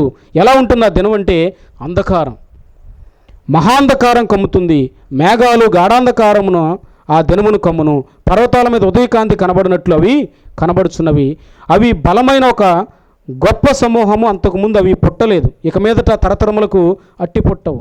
అంటే ఆ రోజుల్లో రాబోతున్న శ్రమలు లేదా మున్ముందు రాబోతున్నటువంటి శ్రమలు అవి అంతకుముందు జరగలేదు, ఇక ముందు కూడా అటువంటి జరగకపోవచ్చు. అంత కఠినమైన గడ్డు కాలాన్ని ఇప్పుడు మనం చూస్తున్నాం. ఇంతకంటే కఠినమైన గడ్డి కాలాన్ని భవిష్యత్తులో ఒకవేళ మన తరమే చూడొచ్చుగాక, లేదా మన తర్వాత తరాలు ఎదుర్కోవచ్చుగాక. కానీ దేవుడు ఏమన్నాడంటే ఈ పరిస్థితులు చూసి మీరు భయపడటం కాదు, ఈ పరిస్థితులు వస్తాయి, వాటిని మీరు ఎదుర్కోవటానికి మిమ్మల్ని మీరు సిద్ధపరచుకోవాలి. కొంతమందికి భయం, కానీ కొంతమందికి ఇవి ఆశీర్వాదకరమైన దినాలుగా పరిగణించబడతాయి. నోవహు జలప్రలయం వచ్చినప్పుడు నోవహు కుటుంబానికి తప్ప దేవునికి అవిధేయులైన వారు అందరికీ కూడా అది పనిష్మెంట్ అయితే, నోవహుకి అది ఆశీర్వాదకరం. లోతు దినాల్లో ఆ సొదొమ గొమొర్రా పట్టణాలను నాశనం చేసినప్పుడు ఆ పట్టణవాసులందరికీ అది శాపం అయితే, లోతుకి తన కుటుంబానికి అది దీవెనకరమైన ఆశీర్వాదాన్ని ఇచ్చేటటువంటి దినం. కాబట్టి ప్రతి తరంలో, ప్రతి జనాంగంలో తన ఎడల భయభక్తులు కలిగిన వారిని దేవుడు సంరక్షిస్తున్నాడు, కాపాడుతున్నాడు. తనకు లోబడకుండా తనకు అవిధేయతను చూపిస్తూ పాపంలోనే బ్రతుకుతున్న వ్యక్తులకి దేవుడు సీరియస్గా పనిష్మెంట్ ఇస్తున్నాడు అనేది మనం గమనించాలి. ఇంకా చూస్తే ఈ భయంకరమైన పరిస్థితులు ఏ విధంగా ఉంటాయి చూస్తే 3వ వచనంలో 2వ అధ్యాయం, వాటి ముందర అగ్ని మండుతుంది, వాటి వెనక మంట కాలుస్తుంది, అవి రాకమునుపు భూమి ఏదోము వనంలాగా ఉంటే, అవి వచ్చిపోయిన తర్వాత తప్పించుకున్నది ఏది విడబడక భూమి ఎడారి వలె అయిపోయింది, శపించబడింది. అంతకుముందు ఏదైనా వనంలాగా పాలు తేనెలు ప్రవహించే సామ్రాజ్యంలాగా ఉంటే, దేవునితో అత్యంత సహవాసాన్ని కలిగే అవకాశం ఉన్న పరిస్థితుల్లో ఉంటే, ఇప్పుడంట వాక్యమే కరువైపోయి, సేవ చేసేవాళ్ళే కరువైపోయి, సత్యం కోసం నిలబడేవాళ్ళే కరువైపోయి, నిలబడటానికి అవకాశం కూడా లేని పరిస్థితుల్లో, ప్రకటించడానికి అవకాశం కూడా లేని పరిస్థితుల్లో, వాక్యానికి కూడా కరువు రాబోతున్న పరిస్థితుల్లోనంట భూమి ఎడారిలాగా మారిపోయింది, దేశాలు ఎడారిలాగా మారిపోయి, ఎక్కడా నీళ్లు కనిపించవు, ఎక్కడ వాక్యం మనకి అర్థం కాని పరిస్థితి, అందని పరిస్థితి. కాబట్టి అటువంటి గడ్డు రోజులను కూడా మున్ముందు మనం చూడొచ్చు. చూస్తే 6వ వచనంలో, వాటిని చూసి జనములు వేదన నందును, అందరి ముఖములు తెల్లబారును, బలాఢ్యులు పరిగెత్తినట్లు పరిగెత్తుతున్నాయి, శూరులు ప్రాకారములు ఎక్కినట్లు అవి గోడలు దాటుతున్నాయి, ఇటు అటు తిరగకుండా అవన్నీ చక్కగా పోతున్నాయి. బలాఢ్యులు, శూరులు ప్రాకారాలు ఎక్కేటట్లుగా పరిగెట్టేటట్లుగా అవి పరిగెత్తుతూ ఉన్నాయి. ప్రాకారాలు గోడలు కూడా ఎక్కి ప్రతి ఇంట్లోకి జొరబడుతున్నాయి. కింద చూస్తే కిటికీల్లోకి వచ్చేసాయి, దొంగలు జొరబడినట్లు జొరబడుతున్నాయి. 9వ వచనంలో, పట్టణాల్లో నక్క ముఖాలు పరిగెత్తుతున్నాయి, గోడల మీద ఎక్కి ఎండలోకి జొరబడుతున్నాయి, దొంగలు వచ్చినట్లు కిటికీల్లో కూడా జొరబడుతున్నాయి. వాటి భయంతో భూమి కంపిస్తుంది, ఆకాశం తత్తరిల్లుతుంది, సూర్యచంద్రులు తేజోహీనత కలుగుతుంది, నక్షత్రములు కాంతి తప్పుచున్నాయి. ఇవి గడ్డు పరిస్థితులు. ఈరోజు కోవిడ్-19 అనే వైరస్కే మనం అల్లల్లాడిపోతున్నాం. భవిష్యత్తులో దీనికి మించి వేదన, శ్రమలు, అంధకారం, లేకపోతే సూర్యుడి చంద్రులు గతి తప్పిపోతే, తేజోహీనమైపోతే, నక్షత్రాలు పడిపోతూ ఉంటే మన విశ్వాసాన్ని మనం కాపాడుకోవాలి, మన నిరీక్ష మనం కాపాడుకోవాలి. ఇటువంటి పరిస్థితుల్లో దేవుని కవితలేని వాళ్ళు భయపడతా ఉంటారు. బట్ దేవుడు దీనికి ఒక సొల్యూషన్ చూపిస్తున్నాడు. ఎలా దీని నుంచి మనం తప్పించుకోవచ్చు అంటే యోవేలుతో మళ్ళీ దేవుడు మాట్లాడుతున్నాడు. చూడండి, మొదటి అధ్యాయంలోనే 13వ వచనం, యాజకులారా గోనెపట్ట కట్టుకొని అంగలార్చండి, బలిపీఠం వద్ద పరిచర్య చేయవారులారా రోదనం చేయండి, నా దేవుని పరిచారకులారా గోనెపట్ట వేసుకొని రాత్రంతా గడపండి. ఏమంటున్నాడు చూడండి, యాజకులు, పరిచారకులు, పరిచర్య చేసేవాళ్ళు చేయాల్సిన పని ఏంటంటే అంగలార్చాలి, గోనెపట్ట కట్టుకొని అంగలార్చాలి. ఇశ్రాయేలు చరిత్రలో మనం చూస్తే గోనెపట్ట దేనికి సాదృశ్యంగా ఉందంటే అత్యంత దుఃఖానికి సాదృశ్యంగా ఉంది. ఇశ్రాయేలీల్లో ఎవరికైనా ఎక్కువ దుఃఖం, ఎక్కువ బాధ కలిగితే వాళ్ళు ఏం చేస్తారంటే బూడిద పూసుకొని గోనెపట్ట కట్టుకొని బజార్లోకి వచ్చో లేకపోతే దేవుని మందిరానికి బయటకు వచ్చో నిలబడతారు. ఆ వ్యక్తిని చూసినప్పుడు గోనెపట్ట కట్టుకొని బూడిద పూస్తే ఈ వ్యక్తి చాలా దుఃఖంలో ఉన్నాడు, కాబట్టి ఇతను చాలా వేదనలో మునుగుతున్నాడు, ఏదో కష్టం ఇతనికి ఉందని వాళ్ళు గుర్తించేవారు. కాబట్టి దావీదు కూడా గోనెపట్ట కట్టుకొని బూడిద పూసుకొని అంగలారుస్తూ ఉండేవాడు. యోనా టైంలో కూడా మనం ఆ రాజులు, ఆ దేశ నివాసులందరూ కూడా గోనెపట్ట కట్టుకొని దేవుని ఉగ్రతను తప్పించుకోవడానికి అంగలార్చడం, ఉపవాసాలు ఉంటాం మనం చూస్తూ ఉంటాం. కాబట్టి యాజకులు, ఎవరు యాజకులు? వాక్యం చెప్తుంది రక్షించబడిన ప్రతి బిడ్డ యాజకుడే. మీరు రాజులైన యాజక సమూహాలు. కాబట్టి మీరు చేయాల్సింది ఏంటంటే ఇటువంటి ఉగ్రత, దేవుని యొక్క కోపం మనకు కనిపిస్తున్నప్పుడు మీరు దేవుని ఎదుట అంగలార్చాలి. ఇదే విషయాన్ని 2వ అధ్యాయం 12వ వచనంలో కూడా మాట్లాడుతున్నాడు. ఎవరైతే దేవుని పరిచారకులో, ఎవరైతే దేవుని బిడ్డలో, దేవుని శిష్యులో వాళ్ళు చేయాల్సింది ఏంటంటే ఇప్పుడైనా మీరు ఉపవాసం ఉండి కన్నీరు విడుచుచు దుఃఖించుచు మనఃపూర్వకంగా తిరిగి నా యొద్దకు రండి. అంటే మొదటి అధ్యాయంలో పంపిన మిడతల దండు, పసరు పురుగులు, గొంగళ పురుగులు, చీడ పురుగులు, ఆ కరువు దేనికోసం వచ్చిందంటే వాళ్ళు దేవుని యొద్దకు రావట్లేదు కాబట్టి దేవుడు వాటిని కురిపించాడు, ఆ ఉగ్రతను చూపించాడు. కానీ ఇక్కడ ఏం చెప్తున్నాడు? ఇప్పుడైనా సమయం మించిపోలేదు. ఈ కరోనా వైరస్ సీజన్లో కూడా సమయం మించిపోలా. మీ దేశం రావచ్చు, మీ బజార్ రావచ్చు, మీ ఇంటి తలుపుల దాకా రావచ్చు, లేదా మీరే ఎఫెక్ట్ అవ్వచ్చు. కానీ ఇప్పటికైనా సమయం మించిపోలేదు. మీరు చేయాల్సిన పని ఒకటి మిగిలిపోయింది. మీరు చేయాల్సింది ఏంటంటే ఉపవాసం ఉండాలి, ఉపవాసం ఉండాలి, కన్నీరు విడుస్తూ దుఃఖించాలి. అంటే మీ పాపాల విషయం మీరు రిపెంట్ అవ్వాలి, పశ్చాత్తాపడాలి. అంటే ఇటువంటి పాండమిక్ సిచ్యువేషన్లో కూడా మనకి హోప్ ఉంది, ఇటువంటి పాండమిక్ సిచ్యువేషన్లో కూడా మనకి హెల్ప్ ఉంది, సహాయం ఉంది. దేవుడు మనకు ఆశ్రయదుర్గంగా ఉంటున్నాడు. కానీ మనం చేయాల్సింది ఏంటంటే హృదయపూర్వకంగా మన యొక్క పాపాన్ని దేవుని ఎదుట ఒప్పుకోవాలి, రోదనం చేయాలి, అంగలార్చాలి. మన పాపాలు, మన బిడ్డల పాపాలు, మన పితరుల పాపాలు, ఆ మాటకొస్తే మన దేశస్తుల పాపాలు, మన అధికారుల పాపాలు, మన రాజుల పాపాలు మన భుజాల మీద వేసుకొని దేవుని ఎదుట అంగలార్చాలి, ఉపవాసం ఉండాలి. ఎక్కడెక్కడైతే దేవునికి అవిధేయులుగా మనం బ్రతుకుతున్నామో సరి చేసుకోవాలి. మన పర్సనల్ జీవితాలు, ప్రైవేట్ జీవితాలు, లేకపోతే సంఘంలో జీవితాలు, సంఘం బయట జీవితాలు మనకు ఎలా ఉన్నాయో సరి చేసుకోవాలి. ఉపవాసం ఉండాలి, ఉపవాస దినాన్ని ప్రతిష్ఠించాలి. ఇదే విషయాన్ని మనకి 15వ వచనంలో కూడా చెప్పాడు. సియోన్లో బాకా ఓదండి, ఉపవాస దినం ప్రతిష్ఠించండి, వ్రత దినము నియమించి ప్రకటన చేయండి.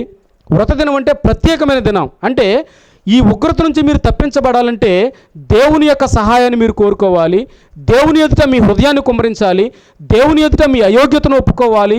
మీ పాపాలను మీరు ఒప్పుకొని విడిచిపెడితే ఆయన కనికరాన్ని పొందుకుంటారు, లేదా ఆయన ఉగ్రతను మీరు చవి చూడాల్సిందే. ఇంతకంటే భయంకరమైన గడ్డు పరిస్థితి రావచ్చుగాక. కాబట్టి వ్రత దినాన్ని ప్రతిష్ఠించండి, ప్రకటన చేయండి, జనులను సమకూర్చండి, సమాజ కూటం ప్రతిష్ఠించండి, పెద్దలను పిలిపించండి, చిన్నవారిని స్తన్యపానం చేయి బిడ్డలను తోడుకొని రండి. పెండ్లి కుమారుడు అంతఃపురంలో నుంచి రావాలి, పెండ్లి కుమార్తె గదిలో నుంచి రావాలి. ఎవరిని విడిచిపెట్టలా.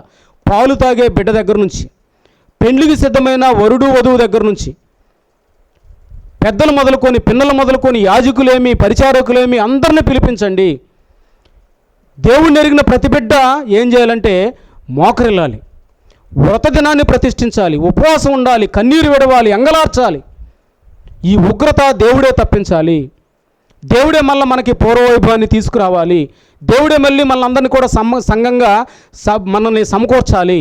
సంతోషంగా దేవుని సన్నిధిలో మనం ఉత్సాహగానాలు చేయాలి. ఆయన్ని కలిసి మనం ఆరాధించాలి. మళ్ళీ ఆ రోజులు మనం చూడాలి. అంటే వీటి నుంచి మనం తప్పించబడాలంటే ఉపవాసం ఉండాలి, కన్నీరు విడవాలి, మన పాపాలు దేవుని దగ్గర ఒప్పుకొని వాటిని విడిచిపెట్టాలి. ఇలా మనం సమకూడి ఉపవాసం ఉండి అంగలార్చి రిపెంట్ అయినప్పుడంట దేవుడు ఏం చేస్తాడో చూడండి. 13వ వచనంలో, మీ దేవుడని యెహోవా కరుణావాత్సల్యము గలవాడును శాంతమూర్తియు అత్యంత కృపకలిగిన వాడునై ఉండి తాను చేయనుద్దేశించిన కీడును చేయక పశ్చాత్తాపడతాడు కనుక మీ వస్త్రములను కాక మీ హృదయాలను చింపుకొని ఆయన తట్టు తిరగండి. ఒకవేళ ఆయన మనసు తిప్పుకొని పశ్చాత్తాపడి మీ దేవుడని యెహోవాకు తగిన నైవేద్యమును ప్రాణార్పణమును మీకు దీవెనగా అనుగ్రహింపడని ఎవడు చెప్పగలడు? అంటే మీ పని మీరు చేస్తే దేవుడి పని దేవుడు చేస్తాడు. మన పని మనం చేస్తే దేవుడి పని దేవుడు చేస్తాడు. మనుషులు గర్విష్ఠులైపోయి డబ్బు కొదవలేదు, అధికారాన్ని కొదవలేదు, పెత్తనాలకు కొదవలేదు, అంగారంగ వైభవాలకు కొదవలేదు, ఫెసిలిటీస్కి కొదవలేదు, దేవుడిని మర్చిపోయిన స్థితిలో మనం ఉన్నాం. కాబట్టి దేవుడు ఏమన్నాడంటే సమయం మించిపోలేదు. నా వైపు మీరు తిరిగితే, మీరు నా వైపు తిరిగి ప్రార్థన చేస్తే నా హస్తాలు మిమ్మల్ని కాపాడతాయి. నా చెవులు మీరు ప్రార్థన చేస్తారని నా చెవులు మీ దగ్గర పెట్టుంచాను. కాబట్టి రక్షింపు నేరకు విన్నట్టు నా చేతులేం కొరచవలేదు, నా చెవులేం మందం అవ్వలేదు. మీ పాపాలు ఏమైంది అంటే మీకు నాకు వచ్చి అడ్డుగా నిలబడ్డాయి. కాబట్టి ఈ ఉగ్రత నుంచి మీరు తప్పించబడాలంటే మీరు ఉపవాస ప్రార్థన చేయాలి, కన్నీరు విడవాలి, పశ్చాత్తాపడాలి. మీరు మీ పిల్లలు, పాలు తాగే పిల్లలు మొదలుకొని బిడ్డలందరూ కూడా వచ్చి మీరు రోదనం చేయాలి. అప్పుడంట దేవుడు తన మనసును మార్చుకుంటాడు. చేయాలనుకున్న కీడును చేయకుండా ఆ కీడుకు బదులుగా దేవుడు ఆశీర్వాదాన్ని ఇస్తాడు, దేవుడు జయాన్ని ఇస్తాడు, నెమ్మదినిస్తాడు, సమాధానాన్ని ఇస్తాడు, శాంతినిస్తాడు. ఇవేవి కూడా మనం సంపాదించుకునేవి కాదు, దేవుడు తన కృపను బట్టి మనకిచ్చేవే.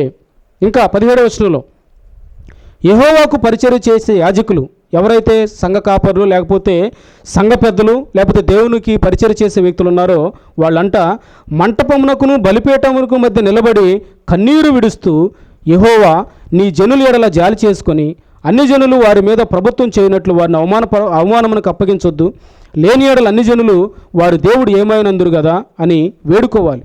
అంటే యాజకులు చేయాల్సిన పని అంట వాళ్ళు మంటపానికి బలిపీఠానికి మధ్య నిలబడి కన్నీరు విడవాలి. కన్నీరు చూసిన దేవుడు తన మనసును మార్చుకుంటాడు, కరిగిపోతాడు. కాబట్టి చేయాలనుకున్న కీడును చేయకుండా మన ప్రార్థనను బట్టి లోతు సమయంలో సొదొమ గొమొర్రాలను దేవుడు అగ్నిచేత ఆహుతి చేసేటప్పుడు అబ్రహాముకు తన విషయాన్ని బయలుపరుస్తాడు. అబ్రహామా, ఇదిగో నేను ఈ సొదొమ గొమొర్రాని వాళ్ళు కుడి ఎడమలు తెలియని ప్రజల్లాగా ఉన్నారు, వాళ్ళకి నేను పనిష్మెంట్ ఇస్తున్నానంటే అబ్రహాము దేవుని రిక్వెస్ట్ చేస్తాడు, అయ్యా ఇన్ని వేల మంది ఉన్న పట్టణం నువ్వు ఉగ్రతకు కురిపిస్తే ఎలాగా? దాంట్లో 50 మంది నీతిమంతులుంటే వదిలేస్తావంటే 50 మంది నీతిమంతులుంటే వదిలేస్తానంటాడు. 40 మంది ఉంటే, 30 మంది ఉంటే, 25 మంది ఉంటే వదిలేస్తావంటే వదిలేస్తాను. వాళ్ళు కూడా లేరు కాబట్టి దేవుడు అక్కడ సొదొమ గొమొర్రాల్ని అగ్నికి ఆహుతి చేసినట్టుగా కనిపిస్తున్నాం. దేశంలో యథార్థవంతులు నిలబడి దేవుణ్ణి ఎరిగిన వారు, సేవకులు, యాజకులు, పరిచారకులు, సంఘ పెద్దలు, విశ్వాసులు నిలబడి అంగలారుస్తా, రోదన చేస్తా, కన్నీరు విడుస్తూ, విజ్ఞాపన చేస్తూ ఉంటే దేవుడు మన దేశాన్ని ఆశీర్వదిస్తాడు. చేయాలనుకున్న కీడును చేయకుండా తన మనసు మార్చుకొని కీడుకు బదులుగా ఆశీర్వాదాన్ని కుమ్మరిస్తాడు. కాబట్టి మన దేశం స్వస్థపరచబడాలంటే, మన దేశం, మన రాష్ట్రం, మన జిల్లాలు, మన గ్రామాలు, మన బంధుమిత్రులు, మన సంఘస్థులు ఈ ఉగ్రత నుంచి తప్పించబడాలంటే మనం చేయాల్సింది దేవుని ఎదుట మన హృదయాలు కుమ్మరిస్తూ పశ్చాత్తాపడి ఆయన కోసం మనం కృప కోసం వేడుకోవాలి. ఇలా చేస్తేనంట ఇంకా దేవుడిచ్చే ఆశీర్వాదాలు ఏ విధంగా ఉంటాయో చూడండి. 21వ వచనంలో దేవుడు చెప్తున్నాడు, దేశమా భయపడక సంతోషించి గంతులు వేయము, యెహోవా గొప్ప కార్యములు చేసెను. ఇందాక మనం చదువుకున్నాం కదా, పశువులు మేయటానికి మేత లేదు, గొర్రెలు మేయటానికి మేత లేదు. కాబట్టి మళ్ళీ 22వ వచనంలో చెప్తున్నాడు, పశువులారా భయపడకుడి, గడ్డి బీళ్లలో పచ్చిక మొలుస్తుంది, చెట్లు ఫలిస్తాయి, అంజూరపు చెట్లు, ద్రాక్ష చెట్లు సమృద్ధిగా ఫలిస్తాయి. ఇందాక సియోను మీద హెచ్చరిక నాదం, బాకానాదం ఓడమని చెప్పిన దేవుడు 23వ వచనంలో అంటున్నాడు, సియోను జనులారా ఉత్సహించి మీ దేవుడని యెహోవా యందు సంతోషించండి, తన నీతిని బట్టి ఆయన తొలకరి వర్షాన్ని మీకు అనుగ్రహిస్తాడు, వాన కురిపించి పూర్వమందు వలె తొలకరి వర్షాన్ని, కడవరి వర్షాన్ని మీకు అనుగ్రహిస్తాడు. దేశమా మీరు సంతోషించి గంతులు వేయండి. ఎందుకని సంతోషించి గంతులు వేయాలి అంటే మీరు భయపడొద్దు, సంతోషించి గంతులు వేయండి. ఎందుకనంటే మీరు దేవుని ఉగ్రత నుంచి తప్పించబట్టానికి కొంతమంది కన్నీరు కార్చారు, మీరు నా కోపం నుంచి విడిపించబట్టానికి కొంతమంది సేవకులు అంగలార్చారు, కొంతమంది రోదనం చేశారు. స్తన్యపానం తాగే పసిబిడ్డలు మొదలుకొని విశ్వాసులైన వాళ్ళందరూ నా ఎదుట మోకరించి వాళ్ళ హృదయాలు కుమ్మరించినప్పుడు మీరు ఇక భయపడాల్సిన పని లేదు. ఈ కీడు నేను వెనక్కి తీసేసుకుంటున్నా, ఈ వైరస్ నేను వెనక్కి తీసేసుకుంటున్నా. కాబట్టి దేశమా నువ్వేం చేస్తానంటే భయపడకుండా సంతోషించి గంతులు వేయి. ఏంటి దేశం అంటే? దేశం అంటే మట్టి కాదు, మనం మనుషులం. కాబట్టి ప్రతి వ్యక్తి సంతోషించి గంతులు వేయాలి. ఈ పరిస్థితుల్లో మనకు అనిపిస్తుంది వ్యాక్సిన్ ఎంత తొందరగా వస్తే అంత మంచిది కదా అని అందరం కూడా మందుల కోసం, వ్యాక్సిన్ కోసం మనం ప్రార్థన చేస్తున్నాం. ఏదో ఒక రోజు మన ప్రార్థన విన్న దేవుడు ఖచ్చితంగా వాటిని రిలీజ్ చేస్తాడు. అయితే అది వచ్చిన రోజు, అది సక్సెస్ అవుతున్న రోజు, ఒక్కొక్కరు బాగుపడుతున్న రోజు మనం వింటూ ఉంటే, చూస్తూ ఉంటే న్యూస్లో చాలా సంతోషంతో మన హృదయం పులకరిస్తుంది. అప్పుడు ఈ కోవిడ్-19 వైరస్కి మనం భయపడం. మందు లేకపోతే వ్యాక్సిన్ ఇచ్చిన దేవుడిని మనం స్తుతిస్తాం. వ్యాక్సిన్ ఇస్తే దేవుడే ఇవ్వాలి, ఈ వైరస్ని పారదోలితే దేవుడే పారదోలాలి. వైరాలజిస్టులు కూడా అంతగానే అంతుచిక్కని పరిస్థితుల్లో ఈ వైరస్ రూపాంతరం చెందటం ఆందోళన కలిగిస్తున్న విషయాలు. కాబట్టి దేశమా భయపడక సంతోషించి గంతులు వేయము, యెహోవా గొప్ప కార్యాలు చేశాడు. పశువులు మొదలుకొని, పక్షులు మొదలుకొని, చెట్లు ఫలిస్తాయి, అంజూరపు చెట్లు ఫలిస్తాయి, ద్రాక్ష చెట్లు సమృద్ధిగా ఫలిస్తాయి. సియోనికి మరలా పూర్వవైభవం వస్తుంది. మళ్ళీ మీరు సంఘంగా సమకూడుకుంటారు. యాజకులు తమ ఆచారాలు, విధులు, కర్మకాండలు ఆచరిస్తూ ఉంటారు. కాబట్టి మీరు ఉత్సహించి సంతోషపడాలి. 24వ వచనంలో కొట్లు ధాన్యంతో నిండుతాయి, క్రొత్త ద్రాక్షరసం, క్రొత్త తైలము గానుగులకు పైగా పొర్లి పారుతుంది. మీరు కడుపారా తిని తృప్తి పొంది మీ కొరకు వింత కార్యములు జరిగించిన మీ దేవుడని యెహోవా నామమును స్తుతించినట్లు నేను పంపిన మిడతలు, గొంగళ పురుగులు, పసల పురుగులు, చీడ పురుగులు అను నా మహాసైన్యము తినివేసిన సంవత్సరంలో పంటను మీకు మరలా ఇస్తాను. కోవిడ్-19 వైరస్ వల్ల మీరు నష్టపోయిన మొత్తాన్ని మరలా 10 రెట్లుగా 100 రెట్లుగా మీకు నేను ఇస్తాను. ఎప్పుడంటే మీరు ఉపవాసం ఉండి రోదనం చేసి అంగలార్చి మిమ్మల్ని మీరు సరిచేసుకొని యెహోవా ఎదుట మిమ్మల్ని మీరు తగ్గించుకొని ఉంటే ఇవన్నీ దేవుడు మనకి సమకూరుస్తానంటున్నాడు. మిడతలు తినివేసిన దాన్ని చీడ పురుగులు తిన్నాయి, చీడ పురుగులు వదిలేసిన దాన్ని పసల పురుగులు తిన్నాయి, పసల పురుగు వదిలేసిన దాన్ని ఇంకేవో తిన్నాయి.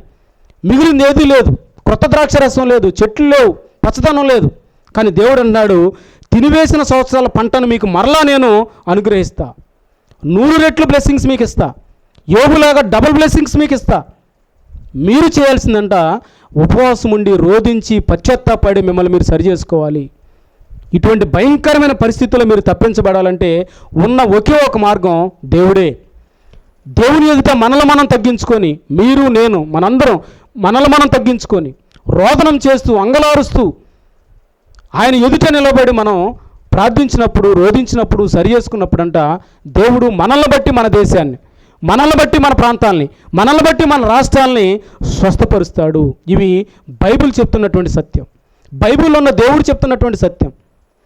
చివరిగా ఒక మాట 32వ వచనం, యెహోవా సెలవిచ్చినట్లు సియోను కొండ మీదను యెరూషలేములోను తప్పించుకొని వారును వారందరూ శేషించిన వారిలో యెహోవా పిలుచువారు కనబడదురు.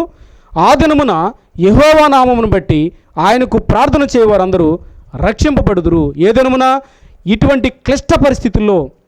ఇక్కడ యోవేలు సమయంలో జరిగిందేమో న్యాచురల్ కెలామిటీస్ అన్నమాట, అంటే ప్రకృతి వైపరీత్యం. కానీ ఇప్పుడు జరుగుతుందంతా కూడా ఇది పాండమిక్ సిచ్యువేషన్ అన్నమాట.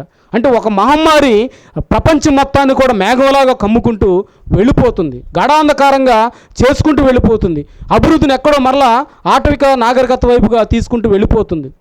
ఇటువంటి పరిస్థితుల్లో దేవుడు అంటున్నాడు, ఆ దినమున యెహోవా నామమును బట్టి ప్రార్థన చేయు వారందరూ ఎవరైతే మిగిలిపోయారో శేషించిన వారిలో నుంచి మరలా దేవుడు జనాంగాన్ని సమకూర్చుకుంటాడు. ఆ దినమున యెహోవా నామమును బట్టి ప్రార్థన చేసిన వారందరూ రక్షించబడతారు. ఈ నిరీక్షణ మనల్ని బలపరచాలి. ఆ దినమున, ఏ దినమున? సూర్యుడు నల్లగావచ్చు, చంద్రుడు ఎర్రగావచ్చు, నక్షత్రాలు రాలిపోవచ్చు, గొంగళ పురుగులు, చీడ పురుగులు, పసర పురుగులు మన పంటను తినివేసి కరువును రప్పించవచ్చు, మనుషులు పీక్కు తినేటంత కరువులు రావచ్చు, ఇంకా దేవుని ఉగ్రత 100 రెట్లు మనం చూడబోవచ్చు గాక. కానీ దేవుని నామంలో ప్రార్థన చేసేవారు ఎవరైతే ఉన్నారో, యేసుక్రీస్తు నామంలో ప్రార్థన చేసేవారు ఎవరైతే ఉన్నారో, యేసుక్రీస్తుని దేవుడిగా కలిగిన వారు ఎవరైతే ఉన్నారో, వారందరూ దేవుని ఉగ్రత నుంచి తప్పించబడతారు, వారందరూ రక్షించబడతారు. కాబట్టి యోవేలు గ్రంథంలో మనం నేర్చుకోవాల్సింది, పాపం మీద పాపుల మీద దేవుడు తన ఉగ్రతను కురిపిస్తాడు. ఆయన న్యాయవంతుడు. తన ఉగ్రత నుంచి ఎవరూ తప్పించుకోలేరు. దేవుని కోపం పరలోకం నుంచి బయలుపరచబడుతుంది. ఆ కోపాన్ని ఇప్పుడు మనందరం కూడా చూస్తున్నాం. ఇది మొదటి విషయం. దేవుని యొక్క ఉగ్రత బహు భయంకరంగా ఉంటుంది.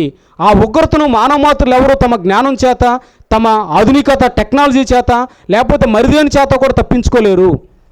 ఆ ఉగ్రత నుంచి బయటపడాల్సింది ఎవరు కూడా తమంతా తాముగా బయటపడలేరు.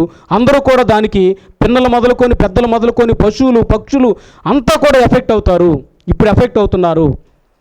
రెండోది, ఇటువంటి భయంకరమైన హోప్లెస్ సిచ్యువేషన్లో కూడా there is a hope in God. దేవునిలో మనకు ఒక ఆశ ఉంది. ఎందుకంటే దేవుడు మనకు సహాయం చేస్తానన్నాడు.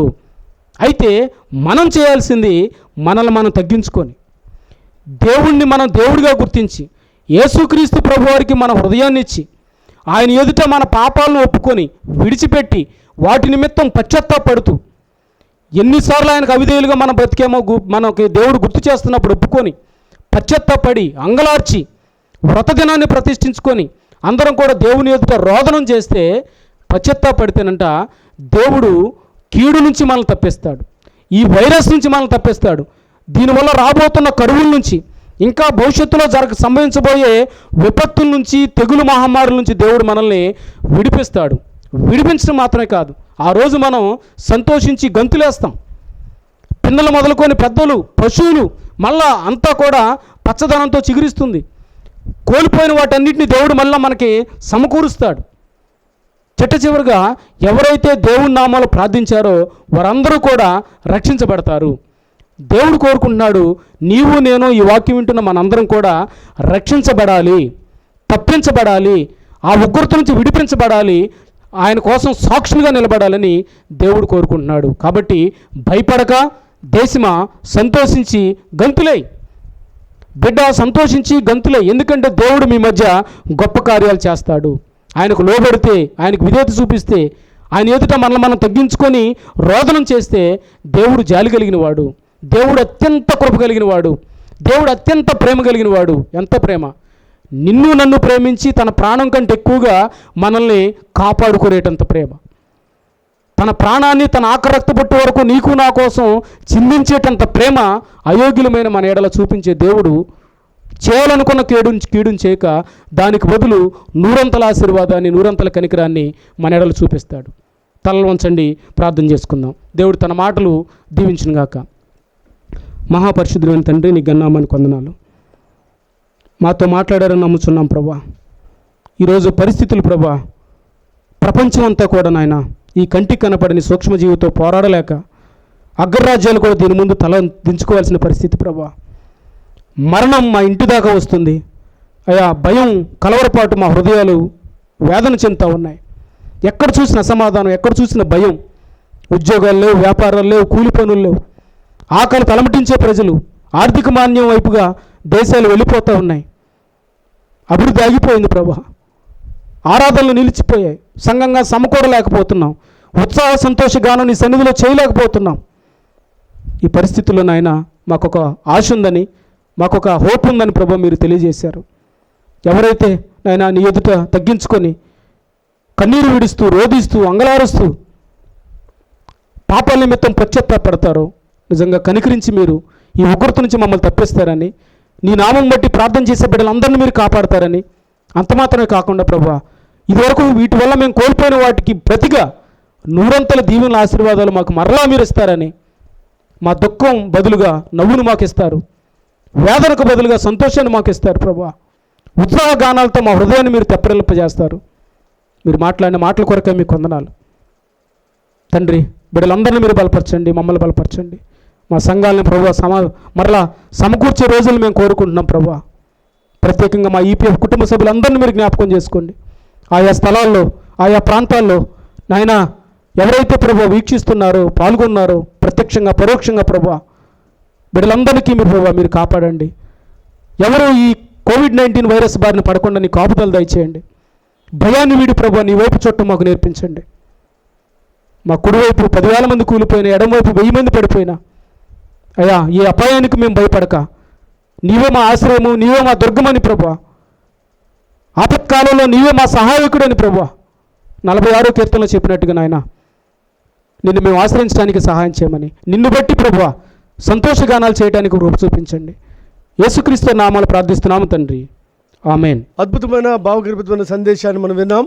పరిశుద్ధాత్మ తన దాసు ద్వారా తేటగా పాపం ద్వారా దేవుని కోపం మానవాళి మీదకి రాక మళ్ళితే, ఆయన వైపు మళ్ళితే, పశ్చాత్తాపడితే, కన్నీరు కారిస్తే, విజ్ఞాపన చేస్తే, విలపిస్తే దేవుడు విడుదలను, సమాధానాన్ని, క్షేమాన్ని సమకూర్పిస్తాడని ఇలాంటి నిరీక్షణతో కూడిన సందేశాన్ని, శ్రేష్టమైన సందేశాన్ని అందించిన దైవసేవకులు కేఫా గారి ప్రత్యేకమైన వందనాలు తెలియజేస్తున్నాను. 21వ తారీఖు జూన్ 21, 28, జూలై 5 ఈ 3 ఆదివారాలు కూడా బ్రాంచెస్లో ఆరాధన జరిగి మెయిన్ చర్చిలో మాత్రం ఆన్లైన్ వర్షిప్ జరిగింది.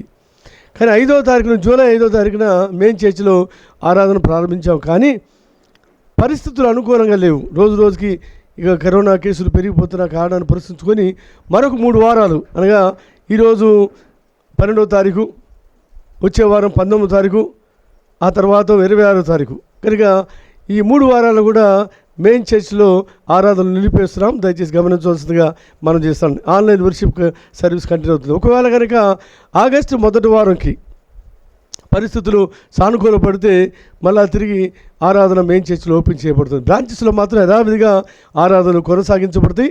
దయచేసి గమనించవలసిందిగా ప్రేమతో మీకు మనం చేస్తున్నాను. ప్రార్థనా టీవీ వారు ఈ ఆన్లైన్ వర్షిప్ సర్వీస్ రికార్డ్ చేస్తూ టెలికాస్ట్ చేస్తున్న కాబట్టి ప్రత్యేకమైన వందనాలు మేనేజ్మెంట్ అండ్ స్టాఫ్కి నేను తెలియజేస్తున్నాను. ప్రార్థన చేసుకుందాం. మహాపరిశుద్ధుడా, జీవాధిపతి యేసయ్య, మీకు వందనాలు ప్రభా, స్తోత్రాలు చెల్లిస్తున్నాను తండ్రి. నిదాసుడు కేఫా గారి ద్వారా ఉదయకాలం యోవేలు గ్రంథం నుంచిన ప్రభా, మానవాళి పాపం చేయడం ద్వారా దేవుని కోపం ఎలా పెళ్ళుని దిగి వస్తుందో, ఎలాగ ఒకదానికొకటి అన్నీ పోగొట్టుకుంటారో, ఎలా నష్టపోతారో, ఎలా నిందల పాలైపోతారో, ఎలా అవమానానికి గురి అయిపోతారో, ఆకలితో అలమటిస్తారు, కరువు కరాల నృత్యం చేస్తుందో, విపత్తులు ఇక విలయతాండం చేస్తాయో, దిక్కు దశ తెలియని పరిస్థితులు ఏ విధంగా అన్నీ కోల్పోతారో అడుగుతారు. స్పష్టంగా తేటగా తెలియజేశారు ప్రభు. ఒకవేళ మళ్ళితే, నీ వైపు మళ్ళితే, పశ్చాత్తాపడితే, కన్నీరు కార్చి దుఃఖిస్తే, గోనె పట్ట కట్టుకున్నట్లుగా తగ్గించుకొని విలపిస్తే, విజ్ఞాపన చేస్తే, కన్నీరు కారిస్తే, ఉపవాసం ఉండే వ్రతదాన్ని అతన్ని ఏర్పరచుకుంటే, అతని ఒకవేళ సమాజంగా కూడుకునే అవకాశం లేకపోతే ఎవరి ఇళ్లలో వాళ్ళు, ఎవరి గృహాల్లో వాళ్ళు, ఎవరికి వారు వ్యక్తిగతంగా కన్నీరు కారిస్తే, విజ్ఞాపన చేస్తే, కదిలిపోయే దేవుడని, కరిగిపోయే దేవుడని, కనికరించే దేవుడని, మళ్ళా తిరిగి సమకూర్పును అనుగ్రహించే దేవుడని, నిందను తొలగించే దేవుడని, అవమానాన్ని తీసివేసే దేవుడని, కరువు స్థానంలో కలిమినివ్వగలిగిన దేవుడు అని, ఇబ్బందులను తొలగించి సమృద్ధినివ్వగలిగిన దేవుడు అని, కన్నీటిని పన్నీటిగా మార్చగలిగిన దేవుడు అని, క్లిష్టమైన పరిస్థితులు సుఖముగా చేయగలిగిన దేవుడు అని, నష్టపోయిన జీవితాలు లాభసాటిగా చేయగలిగిన దేవుడు అని, ఎంతో నష్టపోయారు ప్రభావ, వలస కూలి నష్టపోయారు తండ్రి. ఈ కరోనా ప్రభావానికి గురై ఎంతోమంది పేదవాళ్ళు ప్రభావ ఆకలికి అలమటిస్తున్నారు తండ్రి. దాదాపు 4 నెలలుగా పనులు లేక పస్తులు ఉంటున్నారు ప్రభువా. ఇళ్ళల్లో ప్రభు తండ్రి, ఇళ్ళకి అద్దెలు కట్టుకోలేకపోతున్నారయ్యా. భార్య బిడ్డలను పోషించుకోలేకపోతున్నారు తండ్రి. అయ్యా, ఒకవేళ కుటుంబాన్ని సాగి సంరక్షించడానికి, అప్పులు చేయడానికి ఆత్మాభిమానం అడ్డం వస్తున్న పరిస్థితులు, అడిగితే ఇస్తారో లేదో అనే పరిస్థితులు, స్కూల్స్ లేవు, కాలేజీలు లేవు, ప్రయాణాలు లేవు, వ్యాపారాలు లేవు, చిన్న వ్యాపారాలు అడిగిపోతున్నారయ్యా. పెద్ద పెద్ద వ్యాపారాలు కూడా మూతపడిపోయినాయి తండ్రి. వాళ్ళు కూడా అందులో పనిచేసే వాళ్ళకు ఉద్యోగాలు పోయినాయి తండ్రి. కొంతమంది సాఫ్ట్వేర్ ఉద్యోగాలు కూడా ఇక వాళ్ళకి ప్రాజెక్టులు లేవని అయ్యా జూనియర్స్కి ఉద్యోగాలు తీసేశారయ్యా.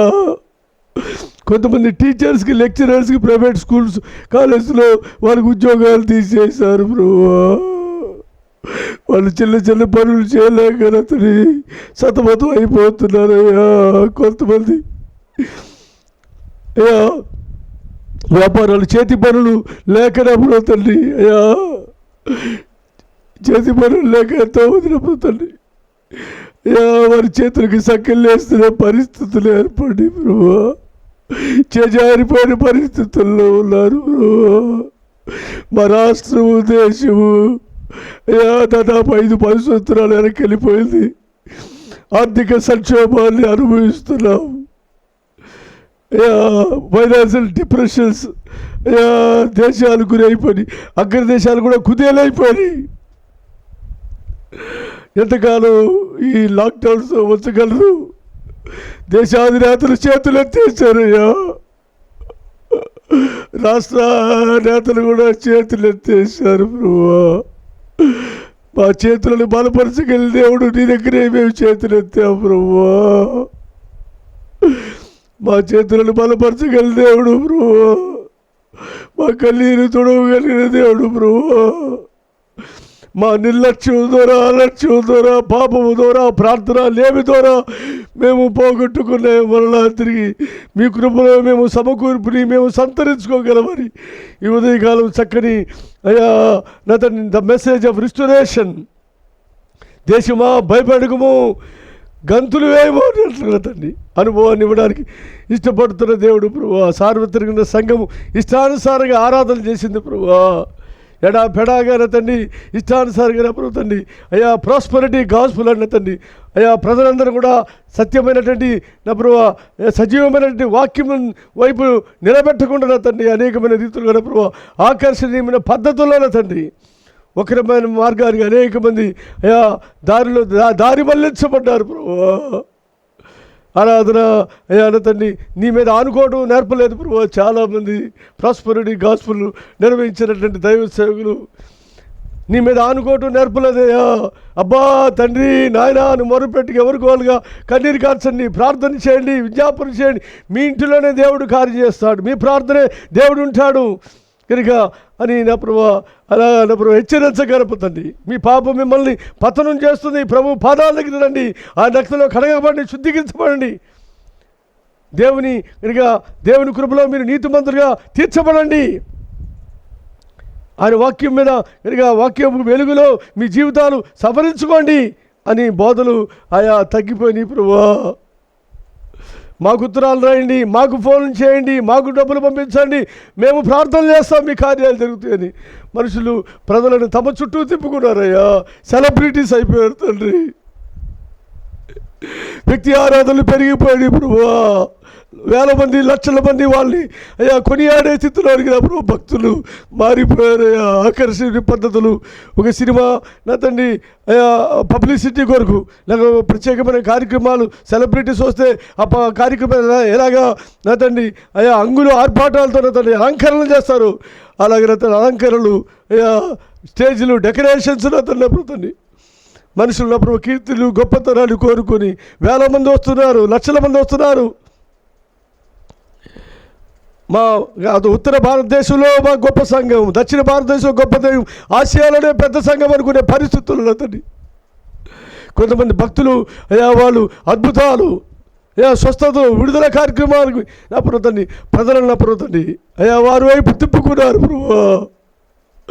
సత్యం మరుగైపోయింది ప్రభా. మనుషుల మీద గురి పట్టుకున్నారు, భక్తుల మీద గురి పట్టుకున్నారు తండ్రి. గురి నీ మీద పెట్టుకోవాలని అయ్యా మేము మీ మీద అయ్యా లక్ష్యము ఉంచాలని, నీ వాక్యం మీద మేము అయ్యా లక్ష్యం ఉంచాలి, ధ్యానం ఉంచాలని, నీ మాటలకు మేము అయ్యా లోపడాలని, శిరస వహించాలని, అభ్యాసం చేయాలని, ధ్యానం చేయాలని, ఆరాధికులుగా వ్యక్తిగతంగా ప్రతి ఒక్కరు ఆరాధికులుగా ఉండాలని, వ్యక్తిగతంగా మీతో సహవాసాన్ని సంబంధాన్ని పెంపొందించుకోవాలని కుటుంబంగా కలుసుకొని అయ్యా కుటుంబ బలిపీఠాలు మా ఇళ్లలో ఉండాలని కోరుకున్నా ప్రభా, అవి లేవు తండ్రి. వ్యక్తిగతమైన సంబంధాలు దూరం అయిపోయి, నీతో సంబంధాలు దూరం అయిపోయి, కుటుంబాలు కలిసి మిమ్మల్ని ఆరాధించి ప్రార్థించే సంబంధాలు దూరం అయిపోయాయి ప్రభా. భక్తులు తమ వైపు తిప్పుకున్న పరిస్థితులు మీరు చూడలేకపోయారు ప్రభా. మరొక వైపున ఉగ్రవాదం పెరిగిపోయింది, ఉన్మాదం పెరిగిపోయింది, హత్యలు పెరిగిపోతాయని ఆత్మహత్యలకి అనేక మంది పాల్పడుతున్న పరిస్థితులు, అన్యాయము, అక్రమము, అవినీతి, లంచగొండతనము, జారత్వము, వ్యభిచారము, భయంకరమైన పరిస్థితుల్లో అయ్యా చోటు చేసుకోగా మహాదినము అన్నట్లుగా ద రాత్ ఆఫ్ గాడ్, దేవుడి ఉగ్రత దినము,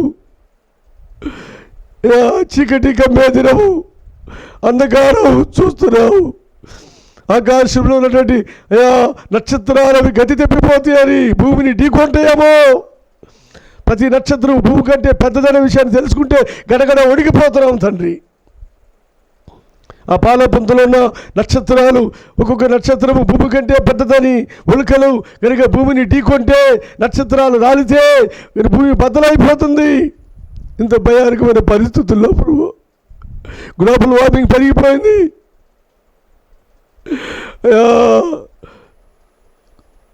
మంచు పర్వతాలు కరిగిపోతున్నాయి. ప్రకృతి విలయతాండం చేసే పరిస్థితులు మానవులు తానుకోలేరు. అన్ని రకాలుగా అన్ని కోణాల్లో వచ్చిన తండ్రి పెళ్ళున అతన్ని ముంచుకొని వస్తున్నట్టుగా, ముసురుకొని వస్తున్నట్టుగా విపత్కరమైన పరిస్థితుల్లో మేము ఉన్నాం ప్రభువా. అంచె దినాల్లో ఉన్న అపాయకరమైన దినాలను సార్వత్రిక సంఘముగా ప్రార్థన చేయలేకపోయాం, విజ్ఞాపన చేయలేకపోయాం. సార్వత్రిక సంఘంలో భాగముగా విజ్ఞాపన చేయలేక, నీ వాక్యానికి స్థానాన్ని ఇవ్వలేక, ప్రాధాన్యత ఇవ్వలేక, ఆధిక్యతను ఇవ్వలేక ఇష్టానుసారంగా జీవించిన కారణాన్ని బట్టి సంఘం యొక్క అతని సార్వత్రిక సంఘం యొక్క పాపములను క్షమించండి అయ్యా. వక్రమైన మార్గాన్ని నడిపించినటువంటి సేవకుల యొక్క పాపములను క్షమించమని అడుగుతున్నా అతని. తమ తట్టు తిప్పుకున్నటువంటి హీరో వర్షిప్ వ్యక్తి ఆరాధికులు అయిపోయారు ప్రభు. వారి పాపములను క్షమించమని అడుగుతున్నాను. అలా వ్యక్తి ఆరాధన భక్తులనే వ్యక్తులుగా వ్యక్తి ఆరాధన చేసిన వారి పాపములను క్షమించమని అడుగుతున్నాను తండ్రి. మా సంఘములో ఉన్న పాపములు క్షమించండి అయ్యా. సేవక బృందం యొక్క పాపములు క్షమించండి ప్రభు. పితల పాపములు, మా పాపములు, బిడ్డల పాపములు క్షమించమని అడుగుతున్నాను ప్రభు. నీవు దయాలను క్షమించడానికి సిద్ధమైన మనసు కలవడానికి 86వ కీర్తన 5వ వచనంలో కీర్తనగాడు సెలవిచ్చినట్లుగా రాజు మొదలుకొని సామాన్యుడు అనుకున్నప్పుడు యోనా ప్రకటించగా మా పాలకులు ప్రజలు పశ్చాత్తాపడి బూడిద పోసుకొని కన్నీరు కాచినప్పుడు నా ప్రభు ఉగ్రతకు బదులుగా మీ ప్రేమను కనుపరిచిన దేవుడుగా మేము పోగొట్టుకునే మళ్ళా తిరిగి మాకు సమకూర్పును అనుగురించిన తండ్రి. సమీపస్తులుగా మేము జీవించినట్లుగా, మీ సాక్షులుగా జీవించినట్లుగా, మీ సంకల్పాన్ని మేము నెరవేర్చినట్లుగా నీ కృపను మాకు అనుగురించమని బలపరచమని ఆన్లైన్ వర్షిప్ సర్వీస్ మరలా తిరిగి ప్రారంభించాం ప్రభు. ఒక వారం ఈ జూలై 5వ తారీఖు బ్రేక్ చేశాం. మళ్ళా తిరిగి ఈరోజు నుంచి మళ్ళా పరిస్థితుల కారణాన్ని బట్టి రోజు రోజుకి పెరిగిపోతున్న పరిస్థితులు పురస్కరించుకొని ప్రభు మళ్ళీ ఆన్లైన్ వర్షిప్ ప్రారంభించాం ప్రభు.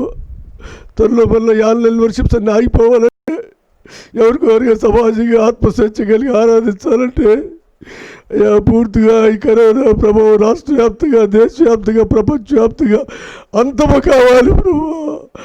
అనుమతించిన దేవుడిగా అంతము చేయడానికి అధికారము సర్వాధికారి కలిగిన దేవుడిగా నీ పాదాల దగ్గర చూస్తుండగా దయతో కనికరించమని, నీ కృపను పొడిగించమని, కుటుంబాల్లో, వ్యక్తిగత జీవితాల్లో, పరముగా రాష్ట్ర వ్యాప్తంగా, దేశవ్యాప్తంగా, ప్రపంచవ్యాప్తంగా సమాధానాన్ని, స్వస్థతని, మేలుని, క్షేమాన్ని, ఆదరణ, ఆరోగ్యాన్ని, అభివృద్ధిని, ఆనందాన్ని, ఆశీర్వాదాన్ని ప్రతి ఒక్కరు అనుభవించినట్లుగా నీ కృపను పెన్నెంటొచ్చమని, అలాగే ఎవరి గృహాల్లో వారు చేసే ప్రార్థనలు, కన్నీరు కరిగిపోయిన దేవుడిగా మీరు కార్యము జరిగించి ఏ గ్రేట్ రివైవల్, గొప్ప ఉద్యమాన్ని నా తండ్రి మేము మీ ఉనికిని అనుభవించినట్లుగా నీ కృపను పొడిగించమని, ఉదయకాలం ఆరాధన చక్కని ఆరాధనలు నడిపించే దాసులు పాస్టర్ పవన్ కుమార్ గారిని బట్టి హెచ్చరికలు వాక్య పెరుగులు ప్రభు బల ఆరాధనలో హెచ్చరికలు చేసిన దైవ సేవకులు పాస్టర్ జాన్సన్ గారు బట్టి